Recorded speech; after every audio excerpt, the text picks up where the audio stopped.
Chapter 24. Molested 2. Master, you're an alchemist? Charm was pleasantly surprised. No wonder Master has such a magical pill. It only took one pill for my injuries to be healed and my spiritual power to be restored. It's because she's an alchemist. Hey, shall we stay here for a few days? Lung Ruashue said after some thought. In the space, the green spirit fruits will ripen in less than 2 days. Furthermore, this is Charm's territory, so it should be safe. Thus, she decided to concoct green spirit pills before leaving. Charm nodded obediently. 3 days later, in the purple bamboo house, Lung Ruashue looked at the translucent green pills in her palm. Although this was her first time using green spirit fruits to make pills, the result was not bad. She concocted a total of 20 green spirit pills. Green spirit pills were only intermediate pills. Through this period of non-stop practice, she could now concoct advanced pills, so green spirit pills were a piece of cake. After concocting the pills, Lung Ruashue just emerged from the heaven and earth bracelet when she heard a furious scream. How can you acknowledge a human as your master? Immediately afterward, she was hugged by a furry spirit beast. Before she could identify the spirit beast, she was being kissed on her beautiful cheek.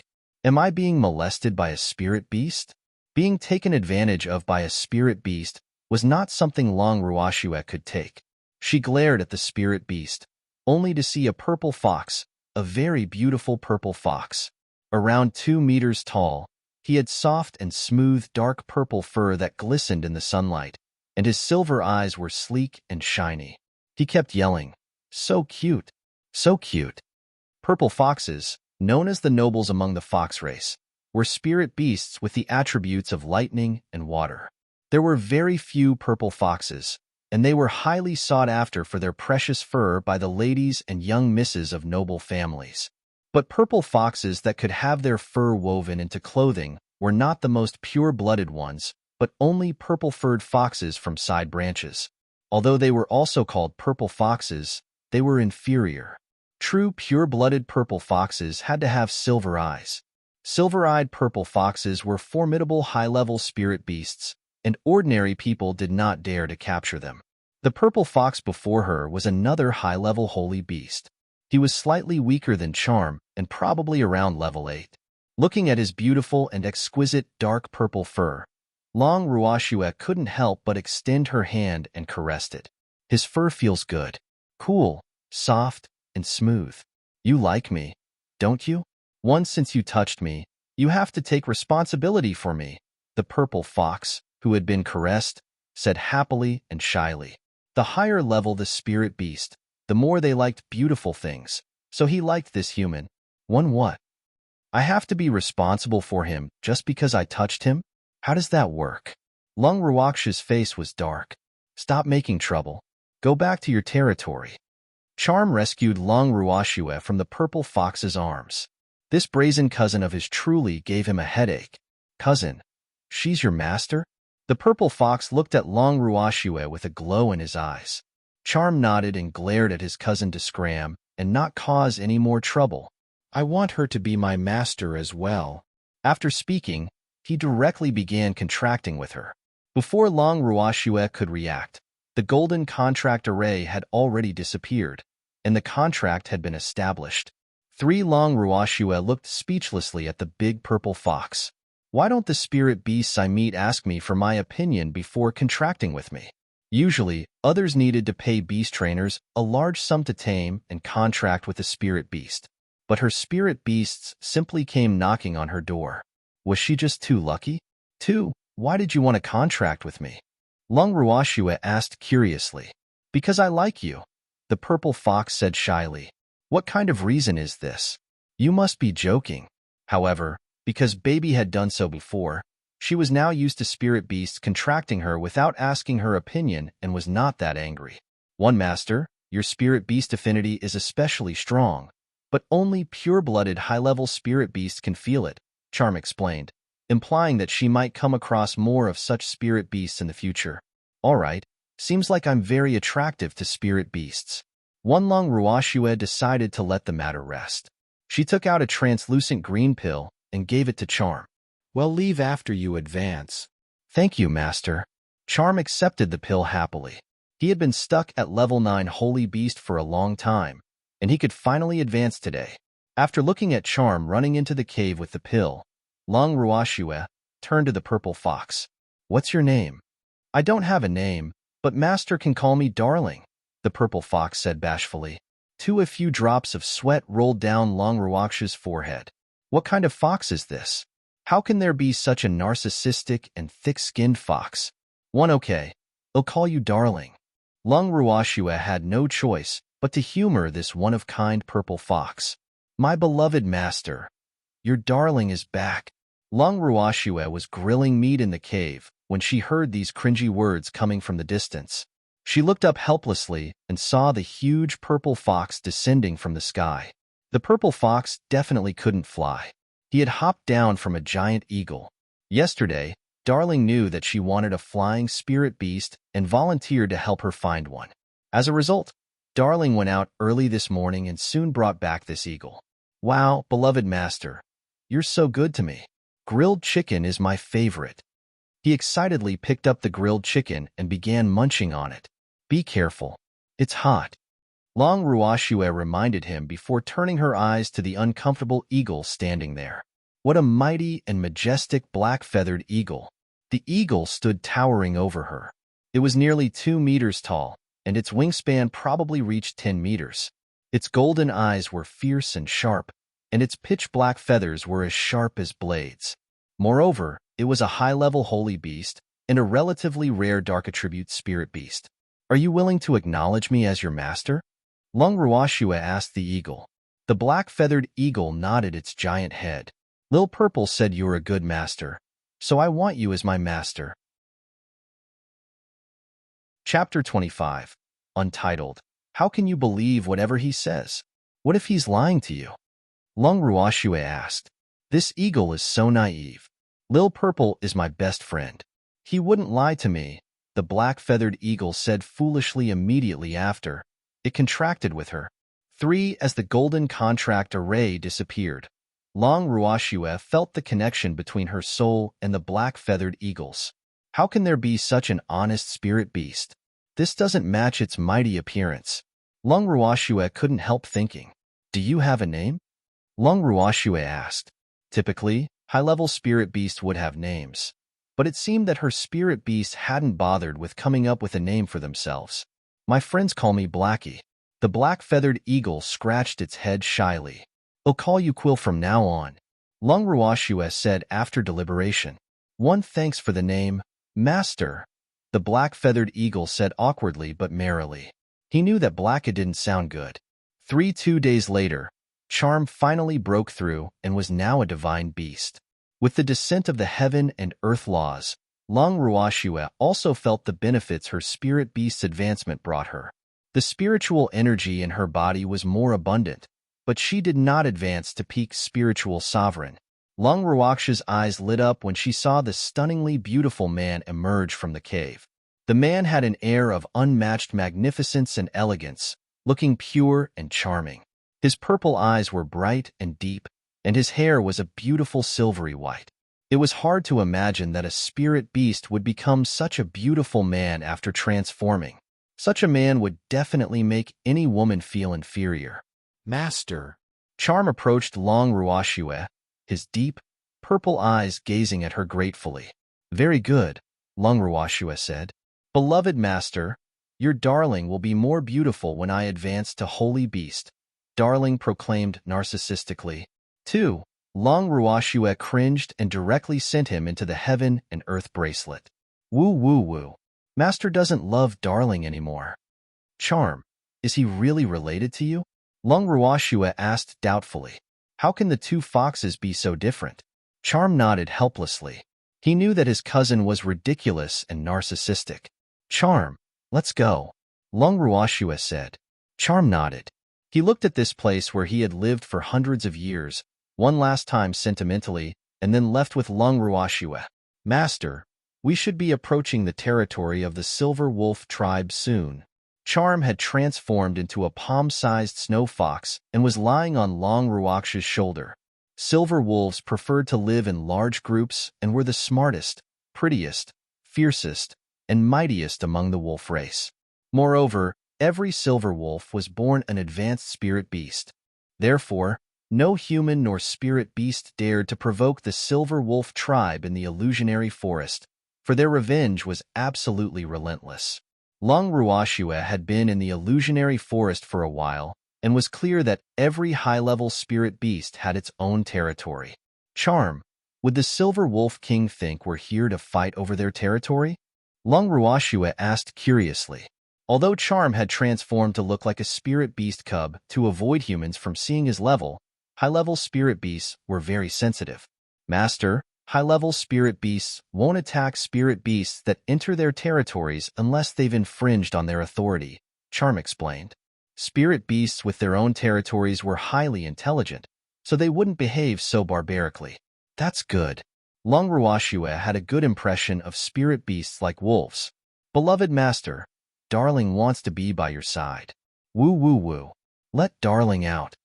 Darling's voice sounded in Long Ruash's head. Hearing Darling's voice, Long Ruashua felt helpless.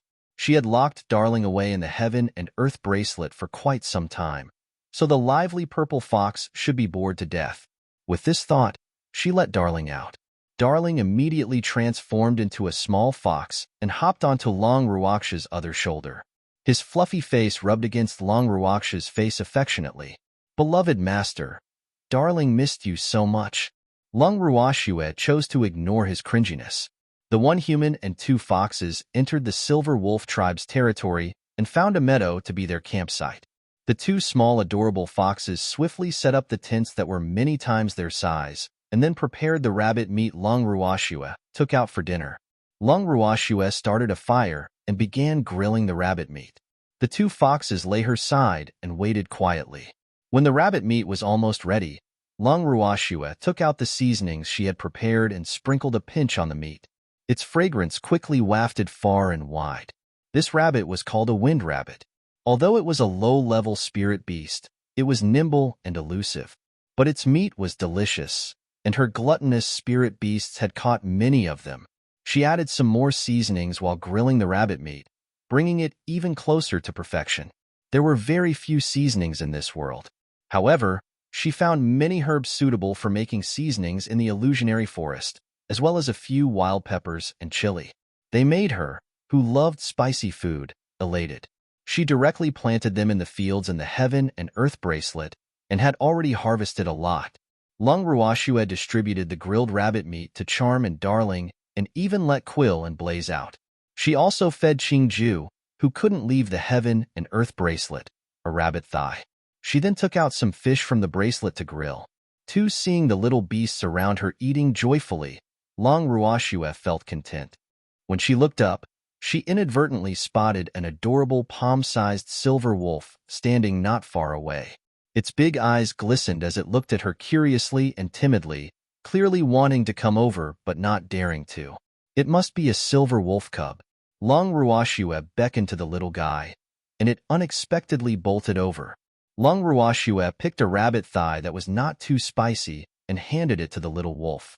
The little wolf licked her hand in thanks and then started chewing on the rabbit thigh. 1. Chapter 26. You are special, what a cute little one. Long Ruashua carefully observed the little wolf as it ate. The cub was a level 8 spirit beast with good aptitude. The fur all over it was silvery white, and the patch of silver fur on its forehead was particularly obvious. From what she knew, spirit beasts like wolves were extremely protective of their cubs.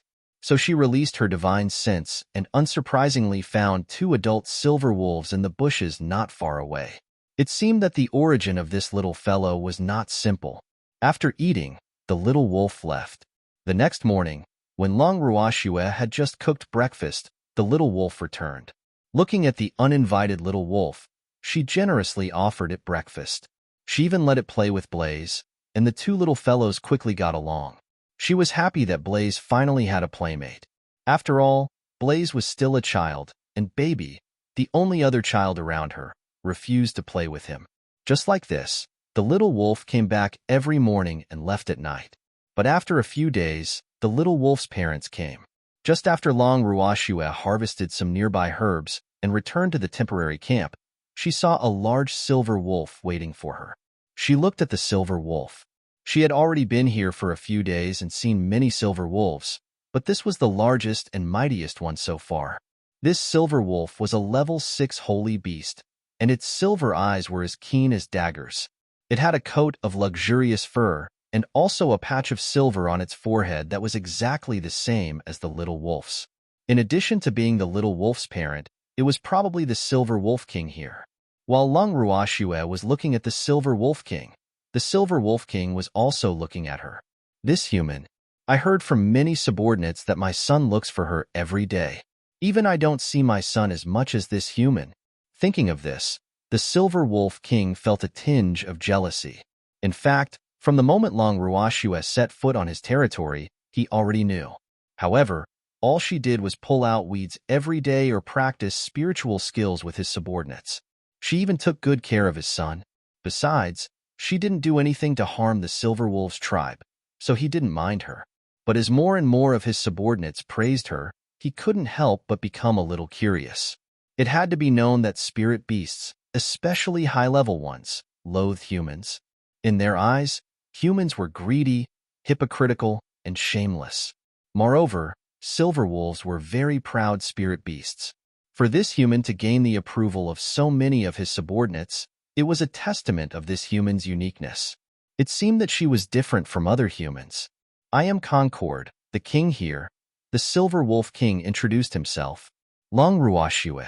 Long Ruoxue looked at the Silver Wolf King doubtfully, not knowing why he looked for her. She knew that high-level spirit beasts were as intelligent as humans. Furthermore, she heard from Charm that except for some naturally brutal and bloodthirsty spirit beasts, the vast majority of high-level spirit beasts would not actively attack humans unless provoked, despite not liking humans. Although Charm was around, she was unwilling to annoy this tribe of spirit beasts who liked to hold deep grudges, not to mention that she had a good impression of silver wolves. I shouldn't have provoked them, right? I merely found some silver wolves to practice occasionally, and I even grilled meat for them to repay them. You are special. After speaking, the Silver Wolf King turned around and left. Seeing the Silver Wolf King leave, Long Ruoxue was flabbergasted. Did he come here just to say, "You are special to me"? "One master, the Silver Wolf King specially came to see you," whispered the transformed Charm, who was lying on her shoulder. "Charm, what should we have for dinner?" Long Ruoxue asked. She didn't want to intertwine over the matter. Besides, the Silver Wolf King probably meant no harm. "I want to eat grilled fish," Charm said shyly. The fish from the space was really too delicious. "Okay, let's grill fish." Long Ruoxue also liked fish.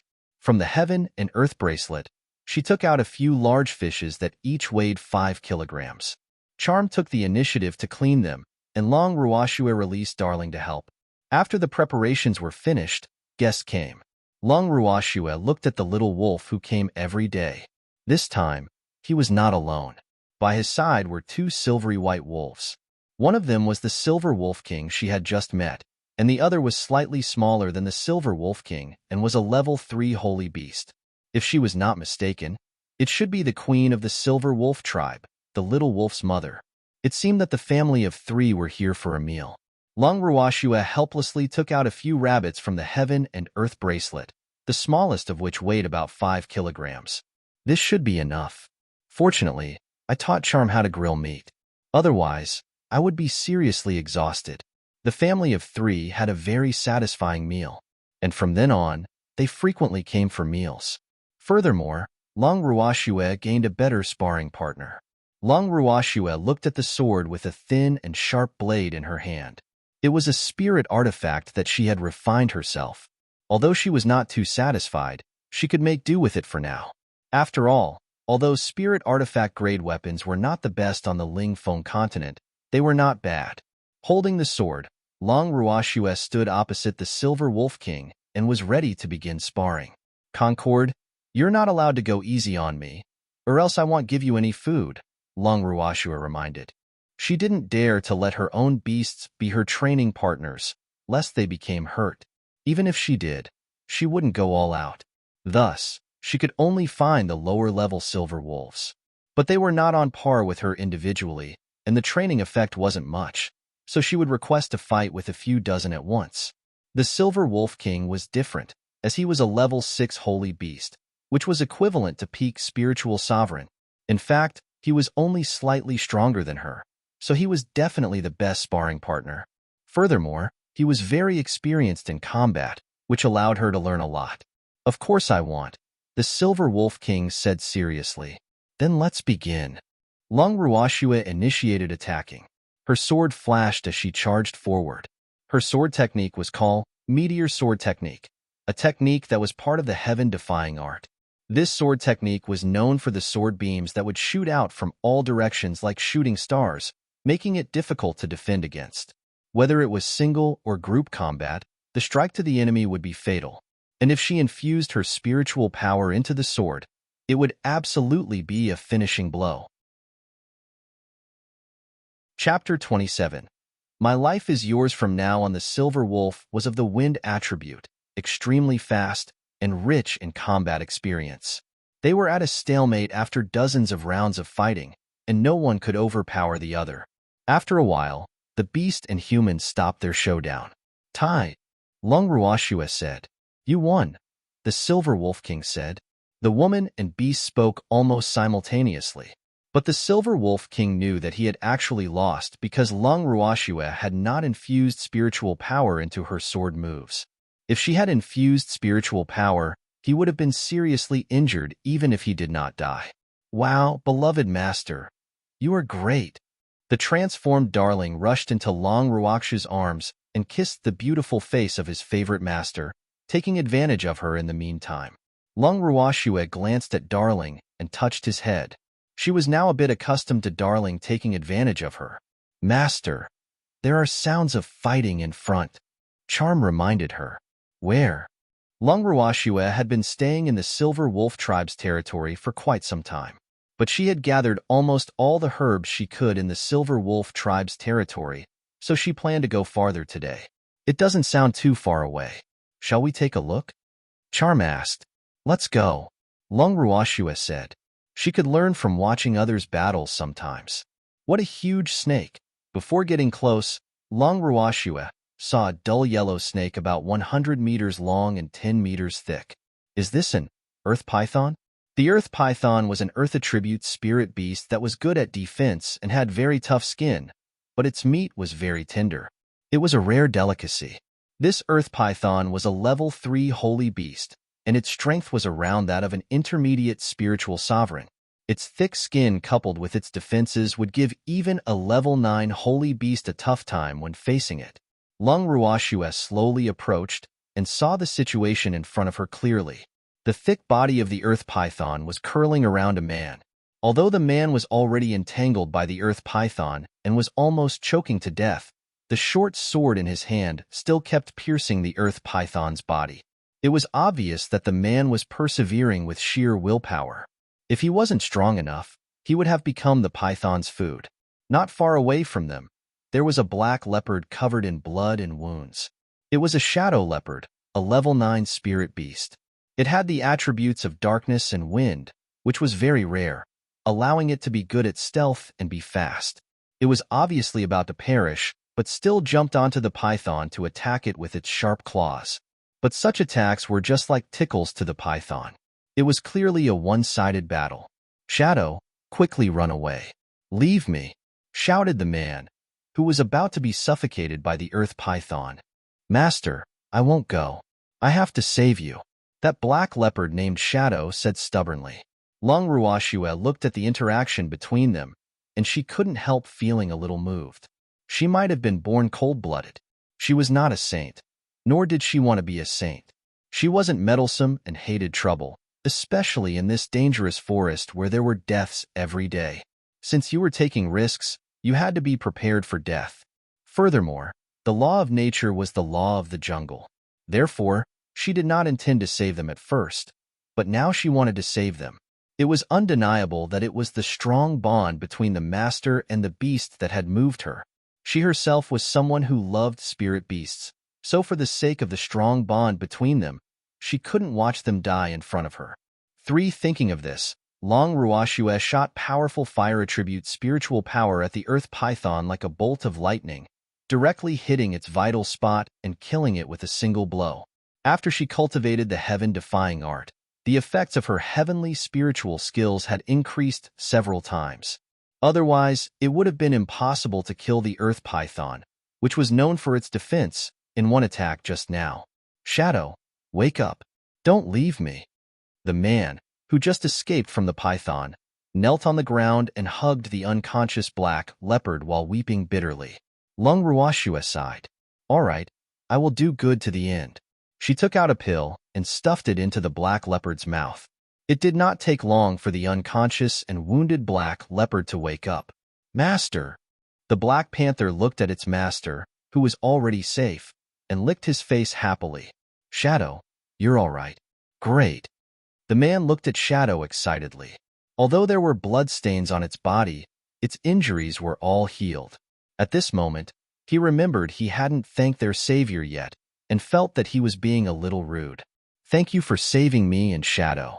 My life is yours from now on. The man raised his head to see his savior. He was stunned into a trance momentarily, thinking that a beautiful and noble goddess had saved him. But he quickly returned to his senses and looked seriously at the beautiful woman in front of him, unable to look away. What would I want your life for? Lung Ruashue said indifferently, her beautiful eyes looking at the man in front of her. He was very young, at most in his early 20s, with good features, resolute and clean-cut. Although he was not very handsome, he was very masculine, and his temperament was outstanding. His cultivation level was not very high and only at great spiritualist.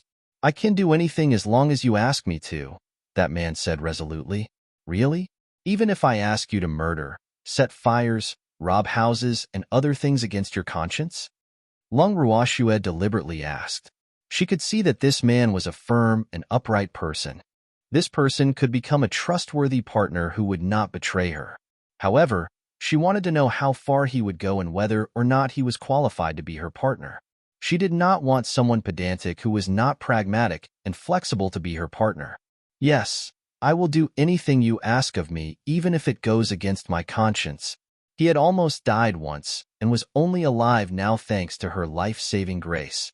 Not only did she save him, but she also saved his best partner, so he had to repay this favor. What is your name? Lung Ruashue asked. Feng Moran. Chapter 28. Partner 1. Lung Ruashue. Lung Ruashue? Feng Moran couldn't help being a little surprised. What? Lung Ruashue asked when she saw his surprised expression. Nothing. I also know someone named Lung Ruashue, Feng Moran quickly explained. Is the Lung Ruashue you know a simpleton? Lung Ruashue asked in realization. Has my reputation already spread to the illusionary forest? How do you know? Feng Moran asked strangely. I used to be that simpleton, Lung Ruashue said lightly. Feng Moran was speechless. It was too much of a coincidence, and he couldn't help feeling a little skeptical. Didn't everyone say that Lung Ruashue is a simpleton? But this woman seems to be pretty smart. What simpleton can kill a holy beast? If there's really such a simpleton, then I would rather be a simpleton. Are you really that Lung Ruashue? Feng Moran asked with uncertainty. Could there be another Lung Ruashue in this world? Lung Ruashue asked in return. Do you know Lung Ruashue? Lung Ruashue asked curiously. Am I really that famous? I don't know her, but I've heard of her, Feng Moran explained. Seems like I'm really famous. Lung Ruashue felt a little depressed. You don't have to be sad. My reputation isn't so good either. Feng Moran couldn't help but want to comfort her after seeing how she suddenly turned silent. Sad? Do I look sad? Why is his reputation not good? Lung Ruashue looked at him curiously. I'm the trash eldest son of the Feng family, Feng Moran said. A great spiritualist is trash? Lung Ruashue really couldn't understand. Is it possible that everyone in his family is spiritual monarch and above? However, she never expected that the person she saved was the eldest son of the Feng family. My aptitude is the worst in my family, Feng Moran explained. The Feng family was one of the 5 great families. Although he was the eldest son of the main branch, his aptitude was not good enough, So he was despised within the family and gradually became the trash eldest son in everyone's mouth. Alas, this is probably the sorrow of a big family. In an ordinary or small family, a great spiritualist is highly valued. Are you willing to be my partner? Lung Ruoxue asked after some thought. She didn't want an obedient subordinate who only followed her orders. What she wanted was a partner who could fight alongside her, was trustworthy, and would never betray her. She valued character more than strength. "I'm very weak," Feng Moran said, a little flustered. To be honest, he hadn't thought about being her partner. It was not that he didn't want to, but that he felt that he was unqualified. With his strength, not only would he be unable to help, on the contrary, he might drag her back. Therefore, he wanted to repay her by being a mere servant. "I don't care about your strength. What I want is your character. My partner must be trustworthy, will never betray me, and can fight side by side with me," Lung Ruoxue explained. Knowing his concerns, partners were more important than friends. Partners and subordinates had to be loyal, but partners were different from subordinates. The relationship between partners was equal. They had to respect each other, trust each other, and never betray each other. "You don't know me," Feng Moran said. "It's enough for me that you stuck by your spirit beast. Shadow is my most important family and my only friend," Feng Moran said as he caressed Shadow's black fur. "I am willing to be your partner, and I will never betray you." Feng Moran had thought it through. What's there not to be confident about since she doesn't dislike my low level and poor strength? Besides, I may be weak now, but it doesn't mean that I will never be able to break through. I can't change my aptitude, but I can work several times, or even dozens of times harder than others. I believe that I will become a powerhouse one day.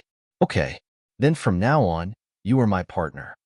Lung Ruoxue took out a pill and motioned for him to take it to heal his injuries first. His injuries might not be serious, but he shouldn't continue bleeding like this. "My injuries aren't serious, so I don't need such a precious pill." He knew the value of pills, especially in this dangerous forest. Even the most common pill was very precious. "I'm an alchemist. I have plenty of them." Feng Moran was speechless. She possessed such strength, and she was even an alchemist. How could others live with someone like her around? But after hearing that she was an alchemist, Feng Moran did not decline. He took the pill and put it in his mouth, and his injuries healed instantly.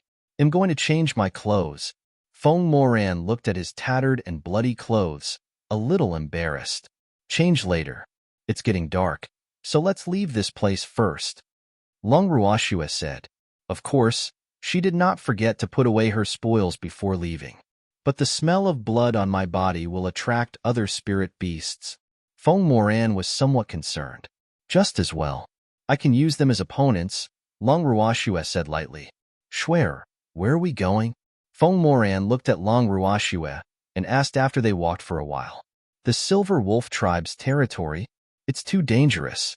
Let's go somewhere else," Feng Moran advised. Silver wolves were too fierce and difficult to deal with, so no one dared to provoke them. "Dangerous? I've been staying there for a while." Lung Ruoxue looked at him innocently. Just as they were talking, a silvery white little wolf ran out from nowhere. Big sister, Feng missed you so much."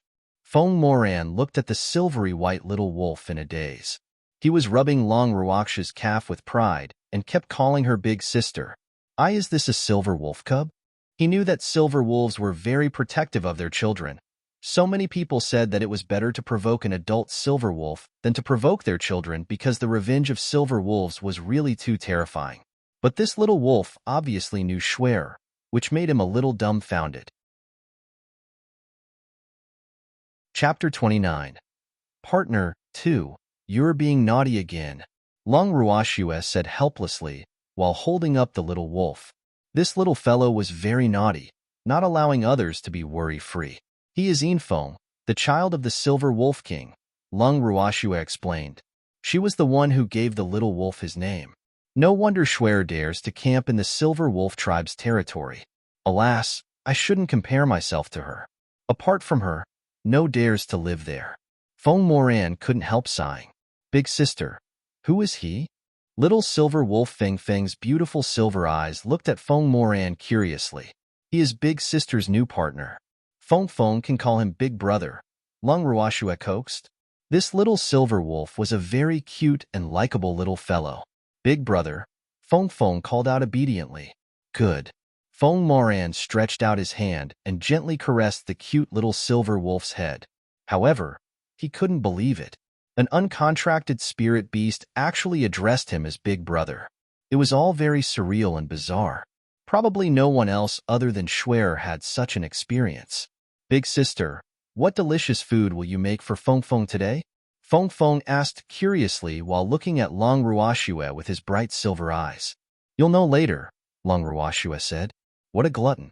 They walked for a while and came to Long Ruakshue's camp. Feng Moran rubbed his eyes as he looked at the silver wolves lying around the tent, dumbfounded. They were indeed silver wolves, and not just one but a whole group. He counted 36 of them, and they were not silver wolf cubs but all adult silver wolves. Schwerer, they? Feng Moran looked at the surrounding silver wolves and felt his hair stand on end. No problem. They're my friends. Lung Ruashue calmed him. Oh. Hearing Schwer's words, he felt slightly relieved, but he was still a little nervous. Big Brother Feng, go and change your clothes. Lung Ruashue reminded him, who was still wearing bloody clothes when they arrived at the camp. Okay. Feng Moran turned and walked into the tent to change clothes. Lung Ruashue took out the big snake from her storage ring and threw it on the ground. Then she let her beasts out and asked them to help clean it so that they could eat snake meat tonight. The beasts nearly drooled when they heard this. Snake meat was very delicious. Moreover, it was a holy beast, which was not something that anyone had the chance to eat. Lung Ruashue turned her head to look at the sluggish silver wolves. Go and help clean it, or there will be no food for a while. The earth python was so huge, so how could her beasts manage to clean it by themselves? Master here. Charm took off the earth python's skin intact and handed it to Lung Ruashue. Beloved master, and this? Darling held a fist-sized yellowish-brown crystal in his little paw and handed it to Lung Ruashue flatteringly. Lung Ruashue stored the earth python skin and then raised the crystal in her hand. The crystal was very clear and contained very abundant earth attribute spiritual power. She knew that this was the spirit crystal of a spirit beast, and spirit crystals were the source of the spiritual power of spirit beasts.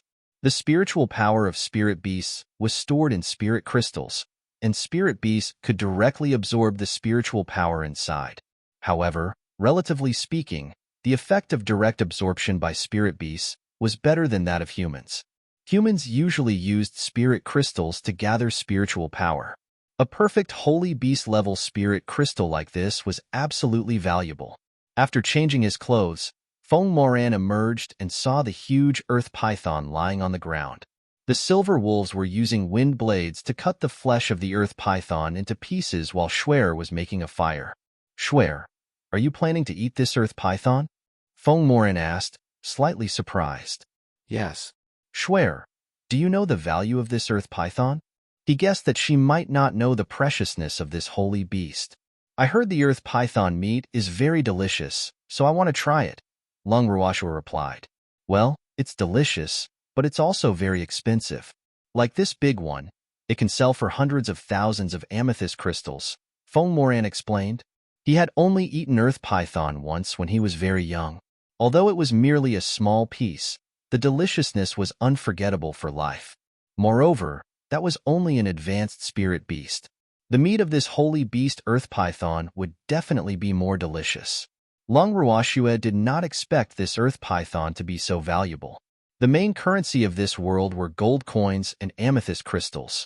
One amethyst crystal was equal to 1,000 gold coins, and 1,000 gold coins was enough for ordinary people to live for a year. A small piece of earth python meat would probably be enough for ordinary people to live for several years. But she did not intend to sell it, even if it was valuable. If it was really delicious, she had to save some for her grandfather and big brother. She had been out for several months and was starting to feel a little homesick. All the more so that I have to taste it to see if it's really that valuable, Lung Ruashue answered. All right then, it'll help you, Feng Moran said. In fact, he really wanted to taste it as well. It was extremely rare to be able to eat the meat of a holy beast. Feng Moran took a piece of meat the size of a basin and pierced it with a branch. He released a water ball to clean it and then put it above the fire for grilling. Just after grilling it for a bit, a delicious smell wafted through the air. "It smells so good." Lung Ruoxue couldn't help exclaiming. She was really looking forward to it since it smelled so good before adding any seasoning. She also picked up a piece of meat and started grilling it. The surrounding beasts were all drooling as they lay down around them, both obediently. The smell of the grilled meat floated far away, attracting many spirit beasts. But no spirit beast dared to come forward and just stared from afar. "Did your entire tribe come?" Lung Ruoxue asked speechlessly while looking at the large group of silver wolves. There were thousands of silver wolves. She would be exhausted just from grilling meat. The Silver Wolf King looked at Lung Ruoxue with some embarrassment and feeling wronged. He did not ask them to come. They were attracted by the smell of the grilled meat. It was not his fault. Feng Moran looked dumbfounded at the silver wolves that suddenly appeared, and the meat in his hands almost fell to the ground. This is too exaggerated. Tell your tribe that each wolf can only get a small piece of raw meat, Lung Ruoxue said to the Silver Wolf King after thinking about it. She couldn't cook for them all, but she could still give them some raw meat. After all, she had lived in the Silver Wolf tribe's territory for so long, and she had formed a good relationship with these silver wolves. Chapter 30. Another freeloader, thank you, the Silver Wolf King said with gratitude. Although raw meat wasn't as delicious as cooked meat, it was the flesh of a holy beast, so it would definitely be nourishing for his subordinates. Lung Ruoxue used wind blades to slice the earth python meat into small pieces that each weighed around a kilogram. Then she allowed the silver wolves to come forward one by one to receive the meat. After receiving the meat, every wolf would thank her and then leave with their food. After all the silver wolves finished receiving the raw meat and left, Lung Ruoxue looked at the remaining earth python meat. Fortunately, the snake was big enough. After giving out so much, there's still more than half left. She counted the number of silver wolves still around. These silver wolves were closer to her because they were her training partners, so of course she couldn't just give them raw meat. She left enough meat to eat and then put away the rest. She, Charm, and Feng Moran busily grilled for almost 2 hours before cooking all the meat. After the wolves received their portion, they would find their favorite spot and begin eating. As for the Silver Wolf King's family, they sat around Lung Ruoxue with her beasts and had a sumptuous feast. "What seasoning is this? It's really fragrant." Feng Moran couldn't help asking as he ate. It was spicy, numbing, and very flavorful. "Chili, pepper, and cumin," Lung Ruoxue said. She found cumin just recently. "I've heard of chili, but it's too spicy. No one eats it."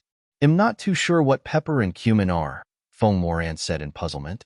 Lung Ruoxue showed him a few grains of pepper and cumin. "They're so small but taste so good."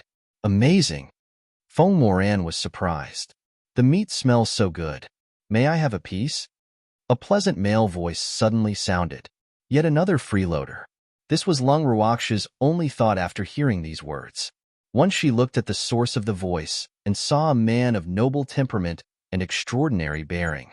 His delicate facial features were so beautiful that it was capable of causing the downfall of a nation. His alluring pupils were as black as ink and could capture the souls of others, and his silky smooth fair skin would make any woman jealous. He was truly a freakishly enchanting man of unparalleled beauty. Beauty capable of causing the downfall of a nation was usually used to describe women, but Lung Ruoxue couldn't find a better description for him. If her big brother was an untainted immortal, and Charm was a pure and charming fairy, then this man was a peerless freak beyond this world. He was the best-looking man she had ever seen. Although she wasn't one to lose herself in beauty, in the face of such beauty, she couldn't help but glance at him more. Which family is he from? They should take him back quickly. This kind of freakish beauty shouldn't be allowed out. Lung Ruoxue couldn't help quipping. "One may I?" The stunningly beautiful man looked at her pitifully, tears faintly glimmering in his black eyes. Lung Ruoxue was at a loss for words. Please don't look at me like that, okay?" It's not like I've bullied you. His eyes didn't have such a pitiful look a moment ago. Ah, why do I always meet manipulative guys who like to pretend to be pitiful? One long Ruashua helplessly gave them 2 pieces of meat, while finally glancing over at the other man. He was also handsome but overshadowed by the freak. Thank you. Yi-chun. What's your name? Asked the freakishly beautiful man, Yi-chun, as he stared at Long Ruashue with his shiny black eyes. Yi-chun? Sounds familiar. I think I've heard of the name somewhere before. Long Ruashue, and he is my partner, Feng Moran. What a coincidence. My fiancé is also named Long Ruashue. Yi-chun, the freak, smiled charmingly from ear to ear. She was speechless. No wonder his name is so familiar. This is the name of the fiancé tossed to the back of my mind. Isn't he supposed to be weak and sickly? He doesn't look weak and sickly. Stop smiling. Long Ruashue was somewhat annoyed. Don't you know that you're already too freakishly good-looking? Smiling so charmingly and attractively, do you want to make me commit a crime? Upon hearing this, the freak Yi-chun smiled even brighter. The smile was so alluring that even the sky looked dull in comparison. Long Ruashue glared at the freak fiercely and then turned away to focus on eating the grilled snake meat in her hands. Schwer. I will call you Schwer. Yi-chun said. Long Ruashue ignored him and continued eating. Yi-chun ate while scrutinizing Long Ruashue openly. His stare made her uncomfortable all over, so she simply went to a corner to eat. For some reason, the man made her feel danger, and she couldn't be at ease. After finishing her food, Long Ruashue said she was going to rest and went straight into her tent. The next morning, when she emerged from the tent, she saw Feng Moran preparing breakfast but not the 2 uninvited men from yesterday. You're awake. Long Ruashue turned around when she heard the voice. She saw the freak standing behind her, holding 2 fish. Didn't you leave? Long Ruashue accidentally revealed her thoughts. Do you want me gone so badly? You're my fiancé. Since we've met, of course we should stay together so that we can take care of each other. Yi-chun said as if it was obvious. I'm not your fiancé. Long Ruashue didn't want to accept him. She trusted her instincts. This man was dangerous, and she should keep away. My fiancé's name is Long Ruashue. Since your name is Long Ruashue, then you are fiancé. Yi-chun said earnestly. What kind of logic is that? She was going crazy. Besides, shouldn't you protect me? This forest is so dangerous. How can you leave a weak man like me to fend for myself? What if I come across a female pervert? My innocence is reserved for my fiancé, so you have the duty to protect me, Yi-chun said boldly and justifiably, as if he didn't feel that there was anything wrong with what he said. His companion, Mu-li, walked away upon hearing this, his whole face screaming that he had no idea who Yi-chun was. Chapter 31. Manipulative fiancé. Upon hearing what Yi-chun said, Long Ruashue was stunned. Is this something a man should say?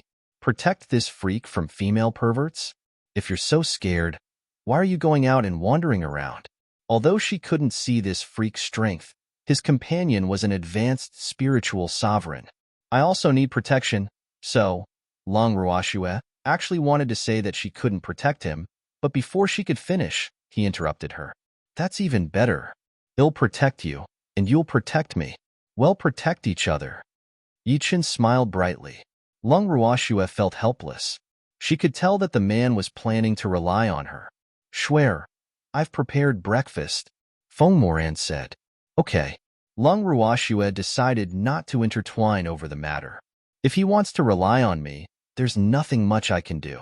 We'll just enjoy breakfast first. After breakfast, Long Ruashue gave Feng Moran a pill. Big brother Feng, go and break through. Is this a spiritual essence pill? Feng Moran looked at the pill in Schwer's hand in astonishment. He knew that she was an alchemist, but he didn't expect her to be able to concoct spiritual essence pills. Doesn't this mean she's already a master alchemist? Although master alchemists were not top tier, they were highly sought after by major forces. Yes. After you advance, we'll leave here, Long Ruashue said. She had stayed here for a while and almost finished picking all the herbs, so it was time for her to move on. With a grateful look, Feng Moran took the pill from Shuer and entered his tent. After seeing him enter his tent, Long Ruoxue set up a barrier around it to prevent him from being disturbed. Shuer, let's have grilled fish for lunch. Yichen didn't want to be ignored and pestered her. We just had breakfast, Long Ruoxue said. Another glutton? Let's prepare first. Yichen looked at the stunning beauty pitifully. Then go and prepare, Long Ruoxue said helplessly. Hearing her words, he took off to prepare for lunch happily. 2 hours later, Long Ruoxue sensed more and more spiritual energy flowing toward Feng Moran's tent and knew that he was about to break through. Seems like the spiritual essence pill is effective. An hour later, as the heaven and earth laws faded away, Feng Moran emerged from his tent, looking refreshed and elated. Shuer, thank you. Feng Moran's eyes glittered like stars as he looked at Long Ruoxue with gratitude. Although he was the eldest son of the main branch of the Feng family, he was not qualified to take a spiritual essence pill due to his lacking aptitude in such a top-notch family with abundant talents. He didn't expect to meet Shuer and change his fate. I, Feng Moran, am willing to follow Long Ruoxue all my life and will never betray her, Feng Moran suddenly declared solemnly. With that, a contract array descended, covering them in it. Follower contract. Big Brother Feng, you, Long Ruoxue didn't know what to say. She just looked at Feng Moran slightly reproachfully. She knew that he wanted to thank her, but he didn't have to use this method. The follower contract was one of the severest contracts between people on the Ling Feng continent. The follower in the contract had to be forever loyal, and betrayal was impermissible regardless of thought or action. Otherwise, the follower would be obliterated by heaven and earth laws. Big Brother Feng, go wash up and change your clothes.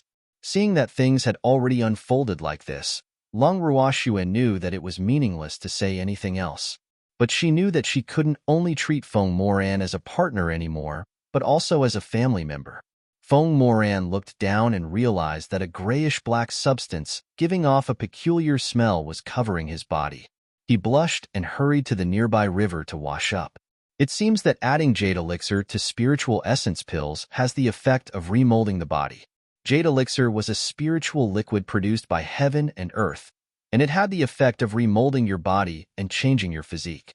Of course, Qingju had told her this because there was a jade elixir spring in the heaven and earth bracelet that had been producing it for hundreds of millions of years. It was the milky white fluid that exuded an exotic fragrance. As for additional effects, even Qingju didn't know. Although she had concocted a lot of spiritual essence pills with jade elixir added, she had left most of them with her grandfather, so she didn't know exactly what had changed with the new spiritual essence pills.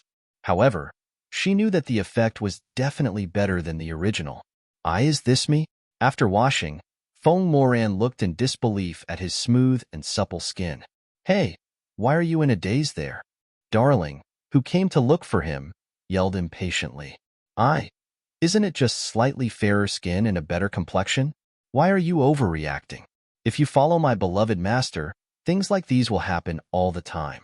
Your ability to bear surprises is too bad. You have to work on it. Darling taught him. Hurry up and go back to pack up. We're leaving in the afternoon, Darling urged. Okay, Feng Moran replied.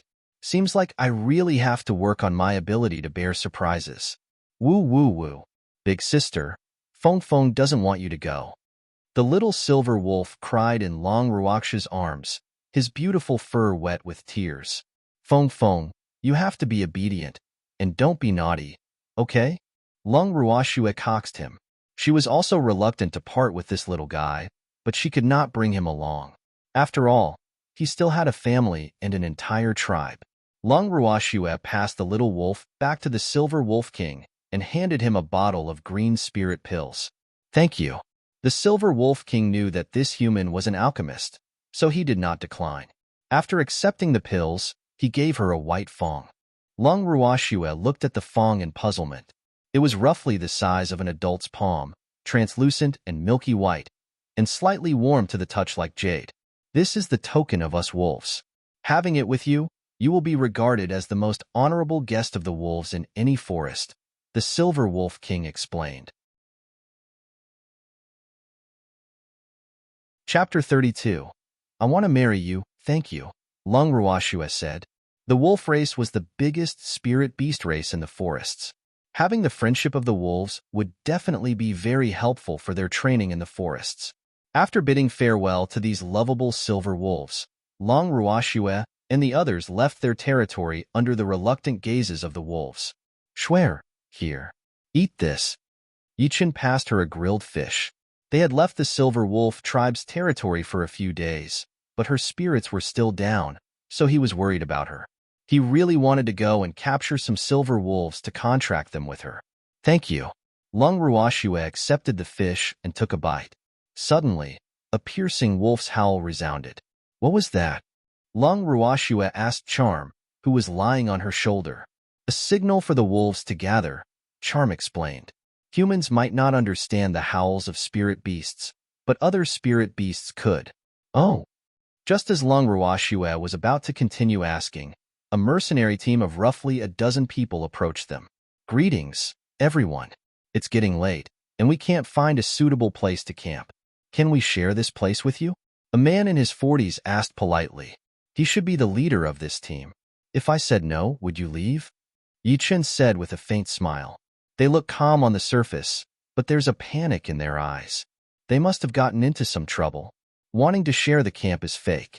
Their real intention is to drag us into it and have us fight for them if anything goes wrong. We won't be taken advantage of so easily.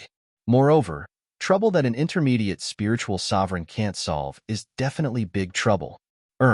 Us choosing this place to camp is your good fortune. Stop being ungrateful and making a fuss and make some room for us. A snobbish and arrogant female voice sounded. Shut up, the middle-aged man yelled. He had had enough. Third uncle, the snobbish young lady said in dissatisfaction. We really can't find a better spot to camp. Please help us. We will never forget your kindness. The middle-aged man said courteously and smiled friendly. We are from the Sioux family. It is your honor to have us stay here for the night. The snobbish young lady couldn't help interjecting again. The Sioux family of the 5 great families? Lung Ruashua finally spoke. Of course we are. Let me tell you, it's your honor that we're willing to stay at your shabby little place. The young lady said arrogantly. Yes, we should be honored. Are you related to Sioux Nair? Lung Ruashua asked lightly. She's my elder sister. Why? Do you know her? No, but I've heard her name. Oh, of course.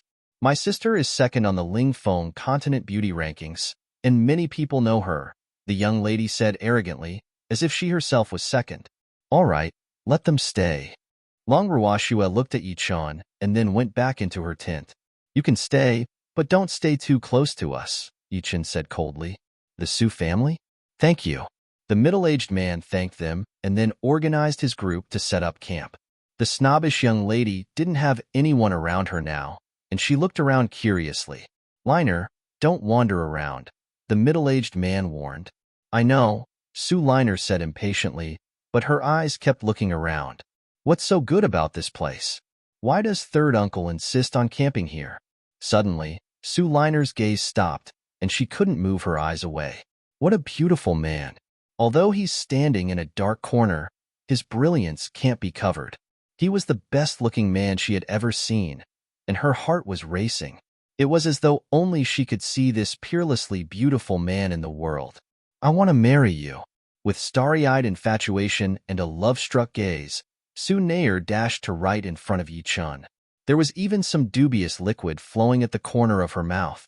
Everyone was flabbergasted by what she said. Yichen stood there expressionlessly and gazed coldly at the love-struck fool. You're not worthy, Yichen said impatiently as the murderous gaze in his eyes fleeted away. Do you know who I am? I am the most pampered second young lady of the Sioux family. I am giving you face by taking a fancy to you. Don't be so ungrateful, or else you will regret it later. Sue Liner screamed hysterically. She finally liked a man, but he unexpectedly didn't appreciate it.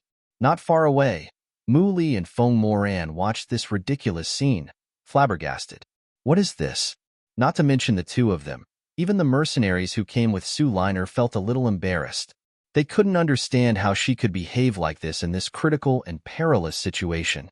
Liner, stop making a fool of yourself, shouted the middle-aged man, whom Sue Liner called third uncle. Even I can't tell how powerful he is. That's why I choose to camp here brazenly. How will she ever be worthy of him? Shut up. Don't meddle in my affairs. Don't think you're really my third uncle just because I call you that. You are just someone born of a concubine. You don't have any rights to control me. Sue Liner said disdainfully. If her mother didn't tell her to behave before she came out, and that he was a spiritual sovereign, she wouldn't even call him third uncle.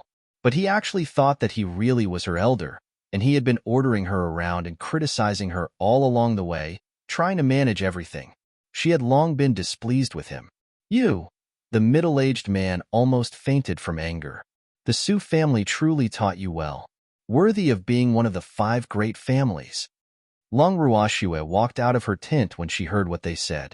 With the excitement outside, she wanted to join in on the fun.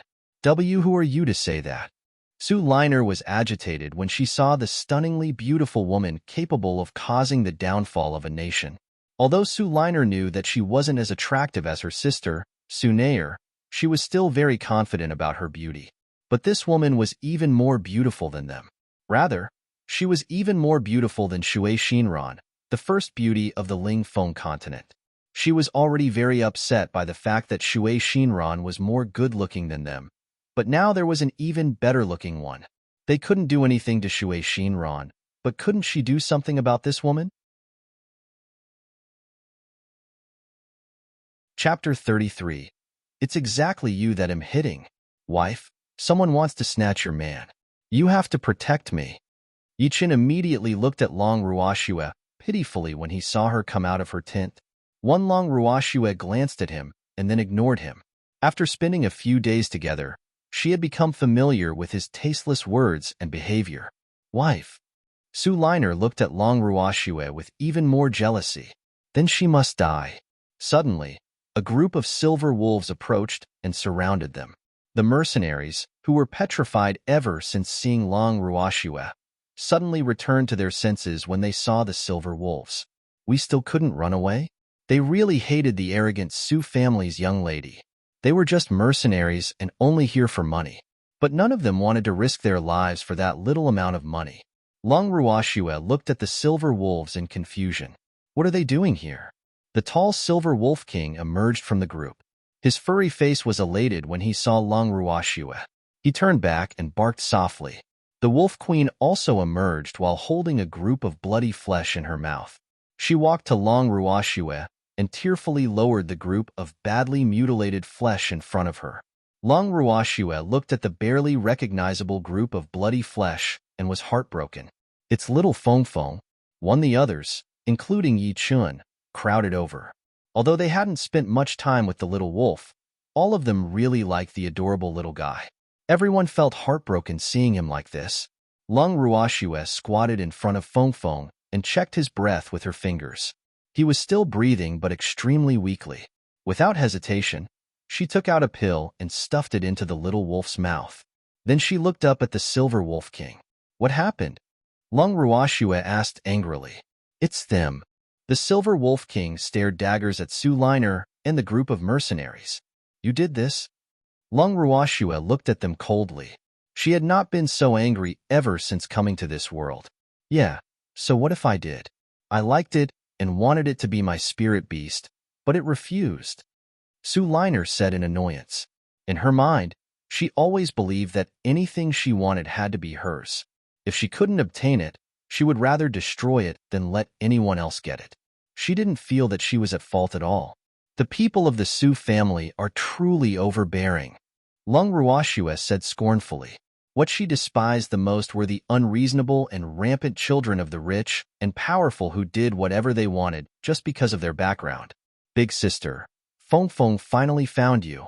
After the little wolf finally woke up and saw Long Ruashue, he rubbed his soft, fluffy body against her calf, being affectionate. Little Feng Feng, tell big sister how she hurt you? Long Ruashue hugged the little wolf. She wanted Feng Feng to be her spirit beast, but I don't like her and refused. So she hit Feng Feng with a long black thing, the little wolf said fearfully. Long Ruashue looked at the Silver Wolf King doubtfully. Shouldn't he have sent some adult wolves to protect his son? How did someone hurt him? Seemingly knowing what was on her mind, the Silver Wolf King explained helplessly. He got rid of the wolves protecting him and ran off by himself. Didn't Big Sister tell you to be obedient before leaving? Why were you so naughty? Lung Ruoxue asked unhappily.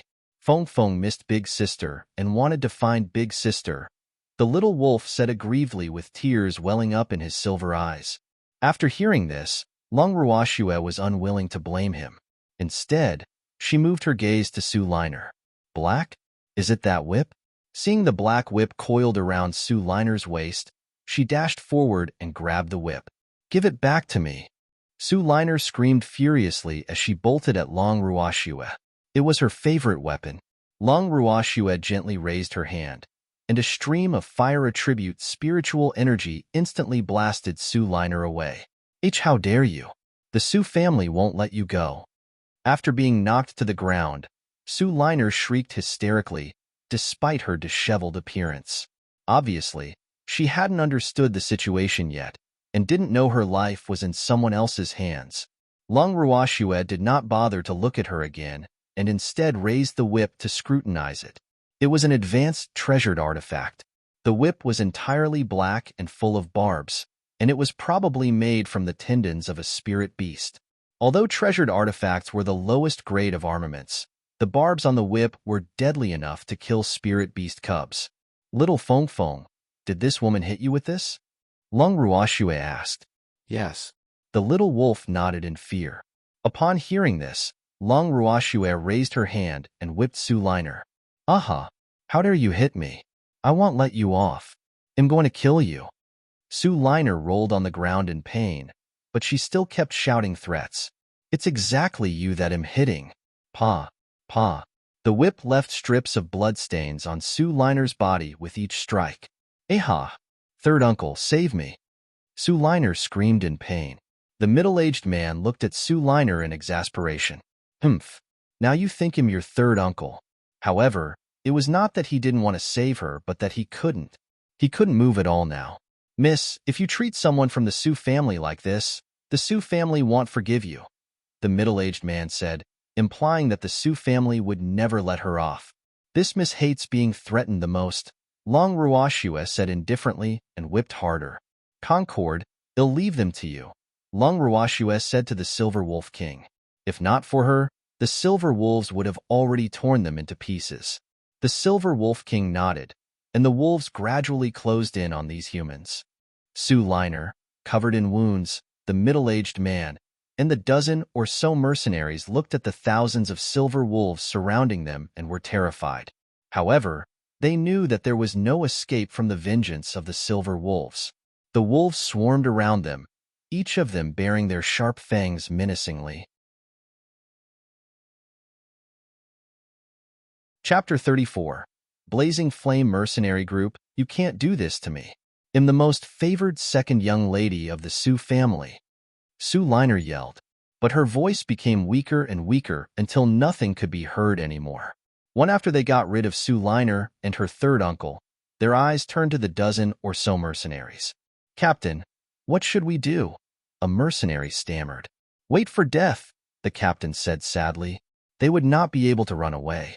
Even if they escaped by chance, returning to their mercenary group would be a dead end. The Su family would not let them go, and it was impossible for the group to become enemies with the Su family for them. Moreover, for mercenaries who had dead employers but returned alive, no one would dare to hire them again since they would be labeled as greedy for life and fearful of death. Wait, the Silver Wolf King heard Long Ruoxue's voice just as he was about to give an order. He turned his head in confusion and looked at her. Concord, they're just mercenaries. If they didn't take part in injuring little Feng Feng, let them go. Lung Ruoxue suddenly said. She had been observing for a while now. Although the dozen or so mercenaries were scared, none of them begged for mercy. They were true men. The Silver Wolf King looked at the mercenaries, then at Long Ruoxue, and nodded. He motioned the silver wolves to make way and let them go. These silver wolves don't intend to kill us anymore. The mercenaries had lingering fears as they looked at each other in disbelief, and some couldn't believe that it was true. Seeing them still standing there stupidly, Lung Ruoxue reminded them, quickly leave.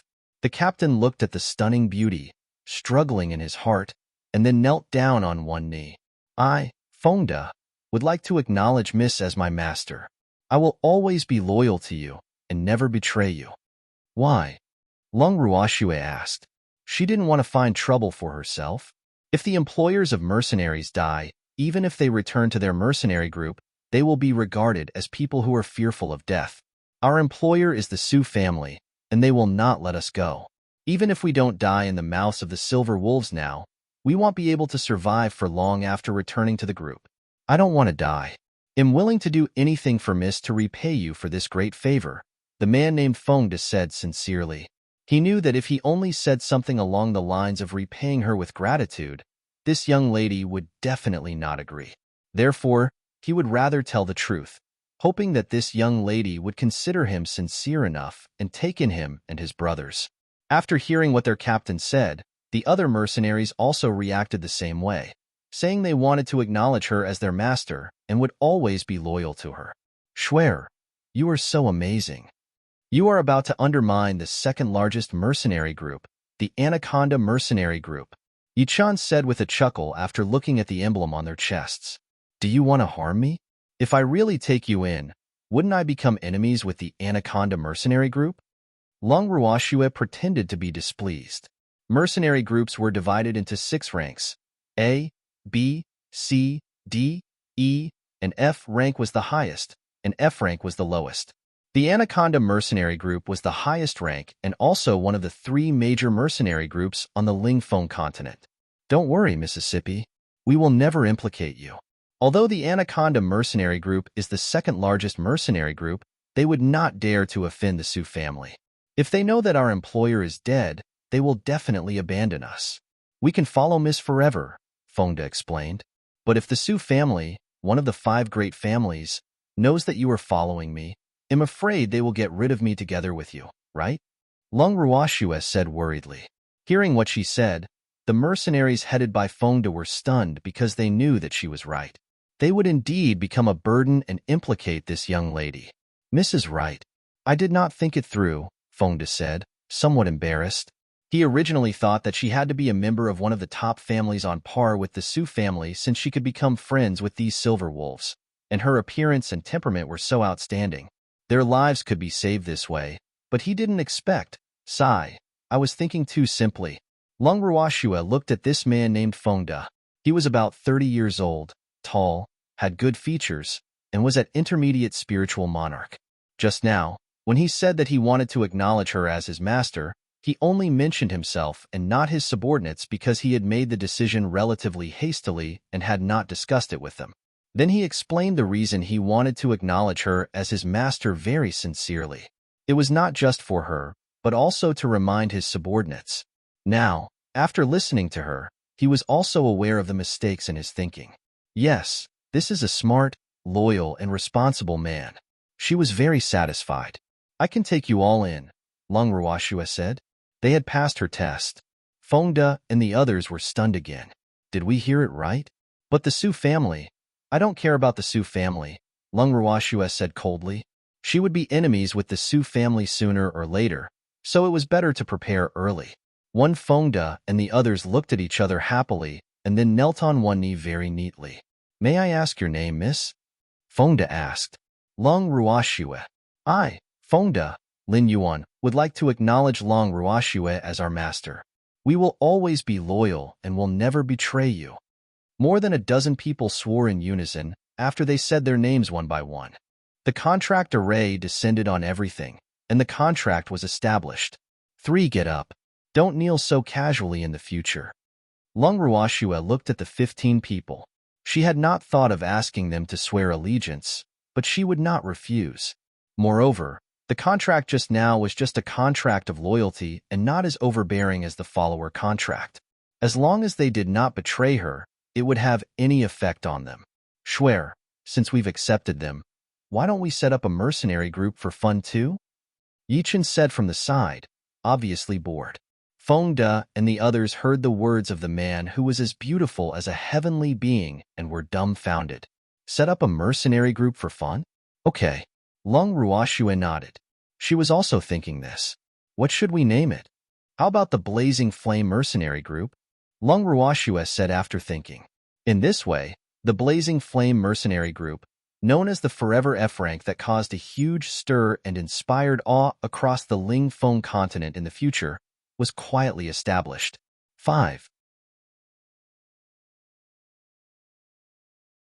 Chapter 35. You Are a Monster. 1. Blazing Flame Mercenary Group. This name isn't bad. Swear, you have to give me a good position. Yi Chen said. I'll make you the leader, Lung Ruoxue said. She intended to be an arm-flinging shopkeeper one. You should be the leader since they are your subordinates. I can just be a deputy leader, Yi Chen said. How can I not know what's going through Shuer's mind? I definitely won't give her the chance to be lazy. Yes, Shuer. You should be the leader, Feng Moran echoed. Yes, Mississippi. You should be the leader of our mercenary group. The 15 mercenaries also repeated. See, this is what everyone wants, Yi Chen said with some pride. Well, all right then. Lung Ruoxue said reluctantly. She looked at these 15 people carefully. Except for Fengda, who was a spiritual monarch, the rest were actually great spiritualists. Such a group of spiritualists was truly luxurious for an ordinary mercenary group. Probably only the 3 major mercenary groups would be able to have such a lineup. Big Brother Feng, please share this with them. Lung Ruoxue took out a bottle of spiritual essence pills and handed it to Feng Moran. These people might be good in the eyes of others, but in her opinion, their strength was still too low. Okay. Feng Moran took the pills and handed everyone one except Fengda. These are spiritual essence pills? Fengda's eyes widened in disbelief. He had seen a spiritual essence pill once in the mercenary group. It was very similar to these, but wasn't the same. After hearing what he said, the other 14 were all startled. Are these really spiritual essence pills? If they were not orphans, they came from ordinary commoner families. Spiritual essence pills had sky-high prices, so they naturally wouldn't have seen them before. Prepare to advance after taking the pills, Feng Moran said with a smile. After hearing what he said, they quickly put the pills in their mouths and then directly sat cross-legged on the ground, not daring to delay for a single moment. Lung Ruoxue watched as Fengda looked at his subordinate's advancement with envy and threw him a red fruit. Eat it. One thank you, miss, Fengda said gratefully. Even if he didn't recognize the fruit, he could feel the very rich spiritual energy coming from it and knew that it was definitely something good. He carefully held the fruit, found an open spot to sit down, and then consumed it. On behalf of my Silver Wolf tribe, I have decided to acknowledge you as our master, the Silver Wolf King, who had been silent, suddenly said. The reason why he had been silent just now was that he was discussing this with his tribe. He decided to acknowledge her as his master for the sake of his son, but he didn't want to force the other Silver Wolves. After discussing it with them, he didn't expect the proposal to pass unanimously. One big sister, Feng Feng wants to be together with big sister, the little wolf said happily. Okay, Lung Ruoxue coaxed, but her gaze was on the Silver Wolf King. She knew that silver wolves like their freedom, so she was surprised that they would make such a decision. You are different from other humans.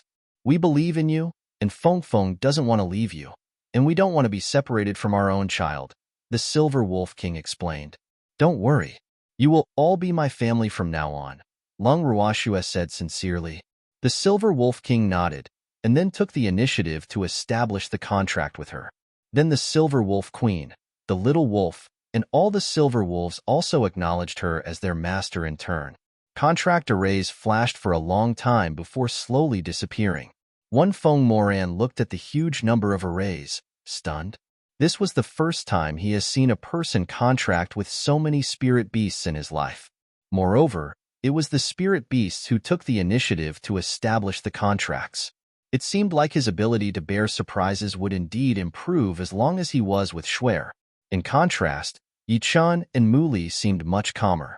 One after the Silver Wolves acknowledged her as their master, Lung Ruoxue let all the Silver Wolves enter the spirit beast space, while she brought the Silver Wolf King and his family directly into the Heaven and Earth bracelet.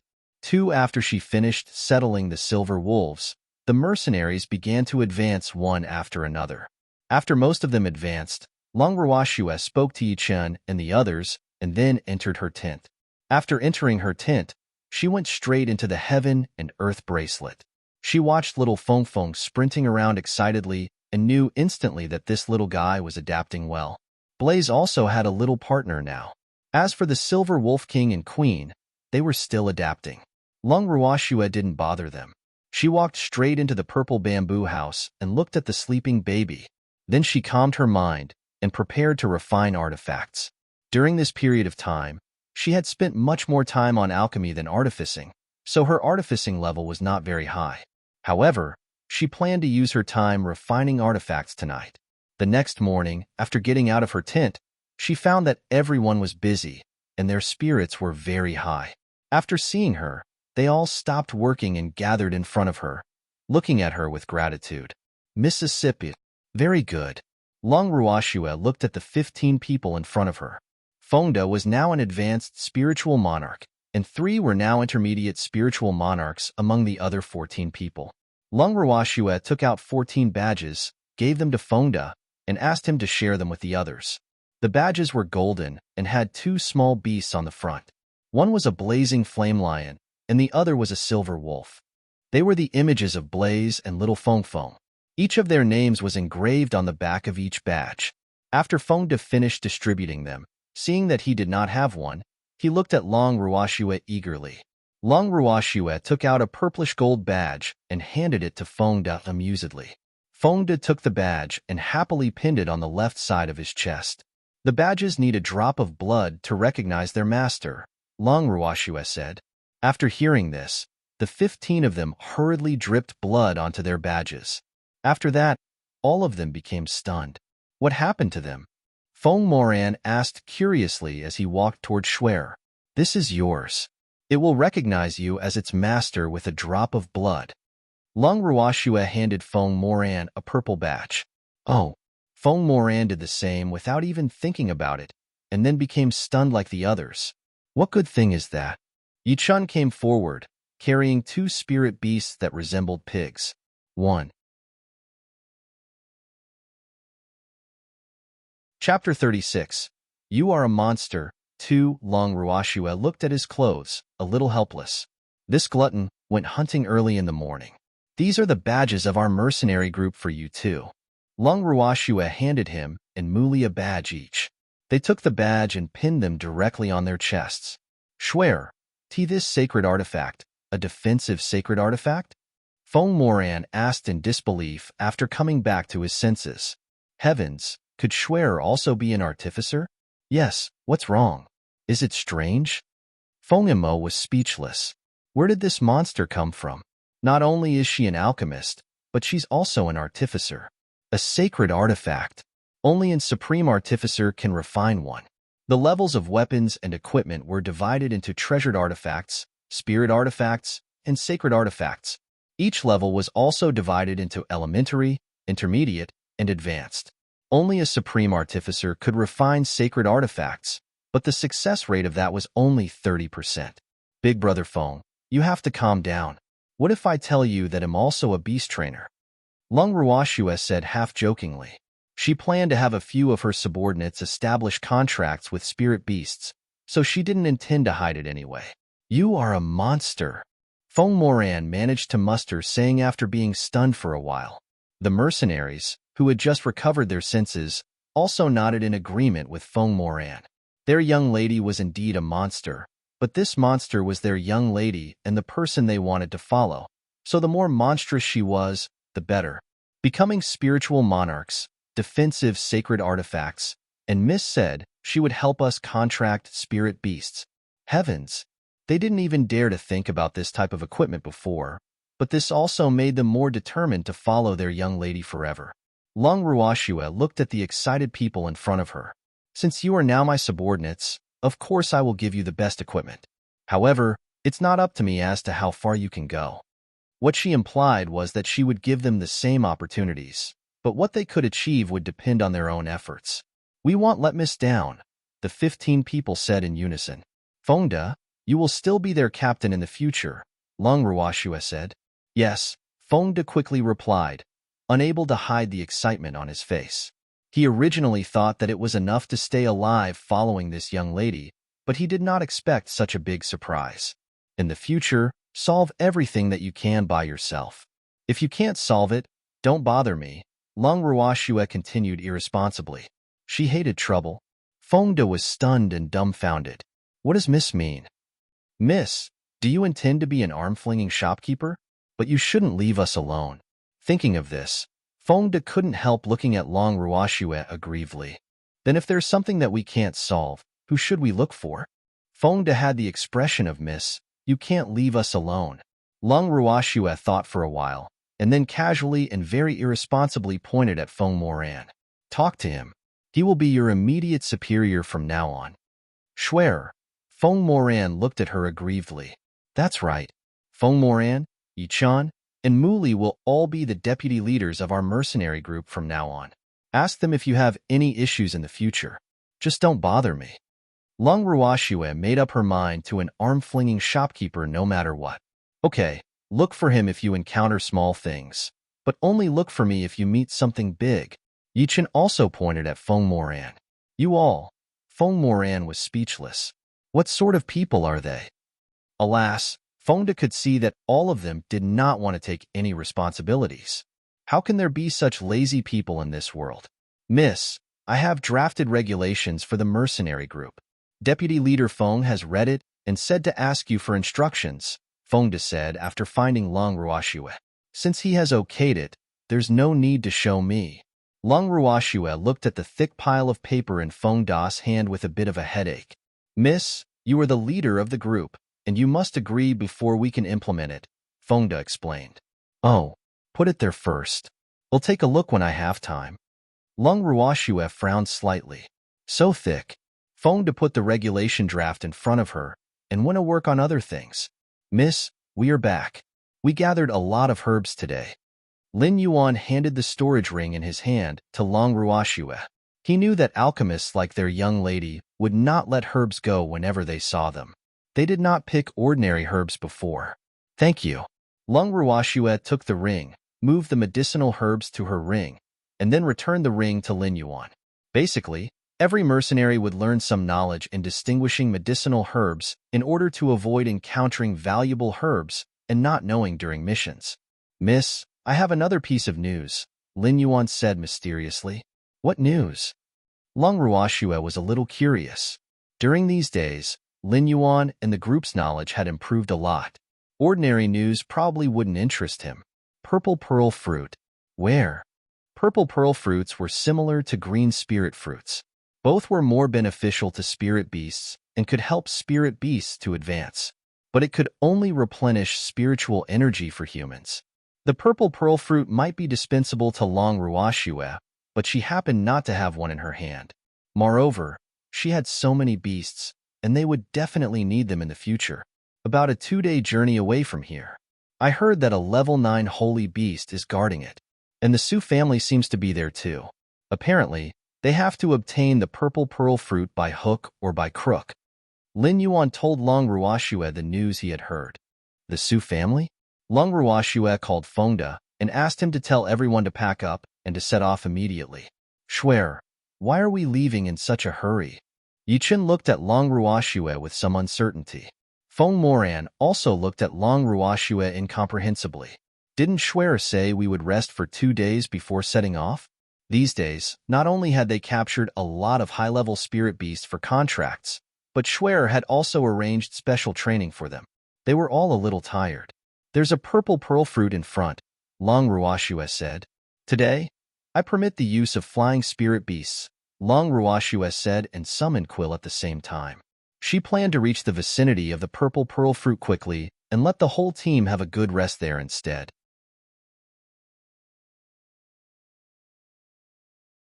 Chapter 37. One cannot reveal the secrets of the heavens after hearing this. Everyone quickly summoned the flying spirit beasts that they had recently contracted.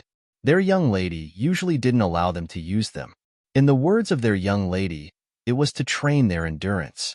Feng Moran summoned the flying spirit beast that he had never had the opportunity to use and was ready and waiting for Schwer to issue the order. Muli also has his own flying spirit beast, but only Yi Chun did not have one.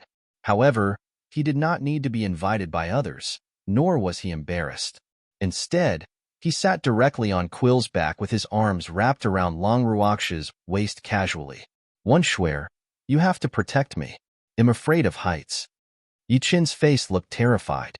It was obvious that he wanted to take advantage of her. Long Ruoxue could do nothing about his cheekiness. She rolled her eyes at him and didn't bother to care about him. She waved her hand to signal everyone to go. It only took a few hours before they reached the vicinity of the purple pearl fruit.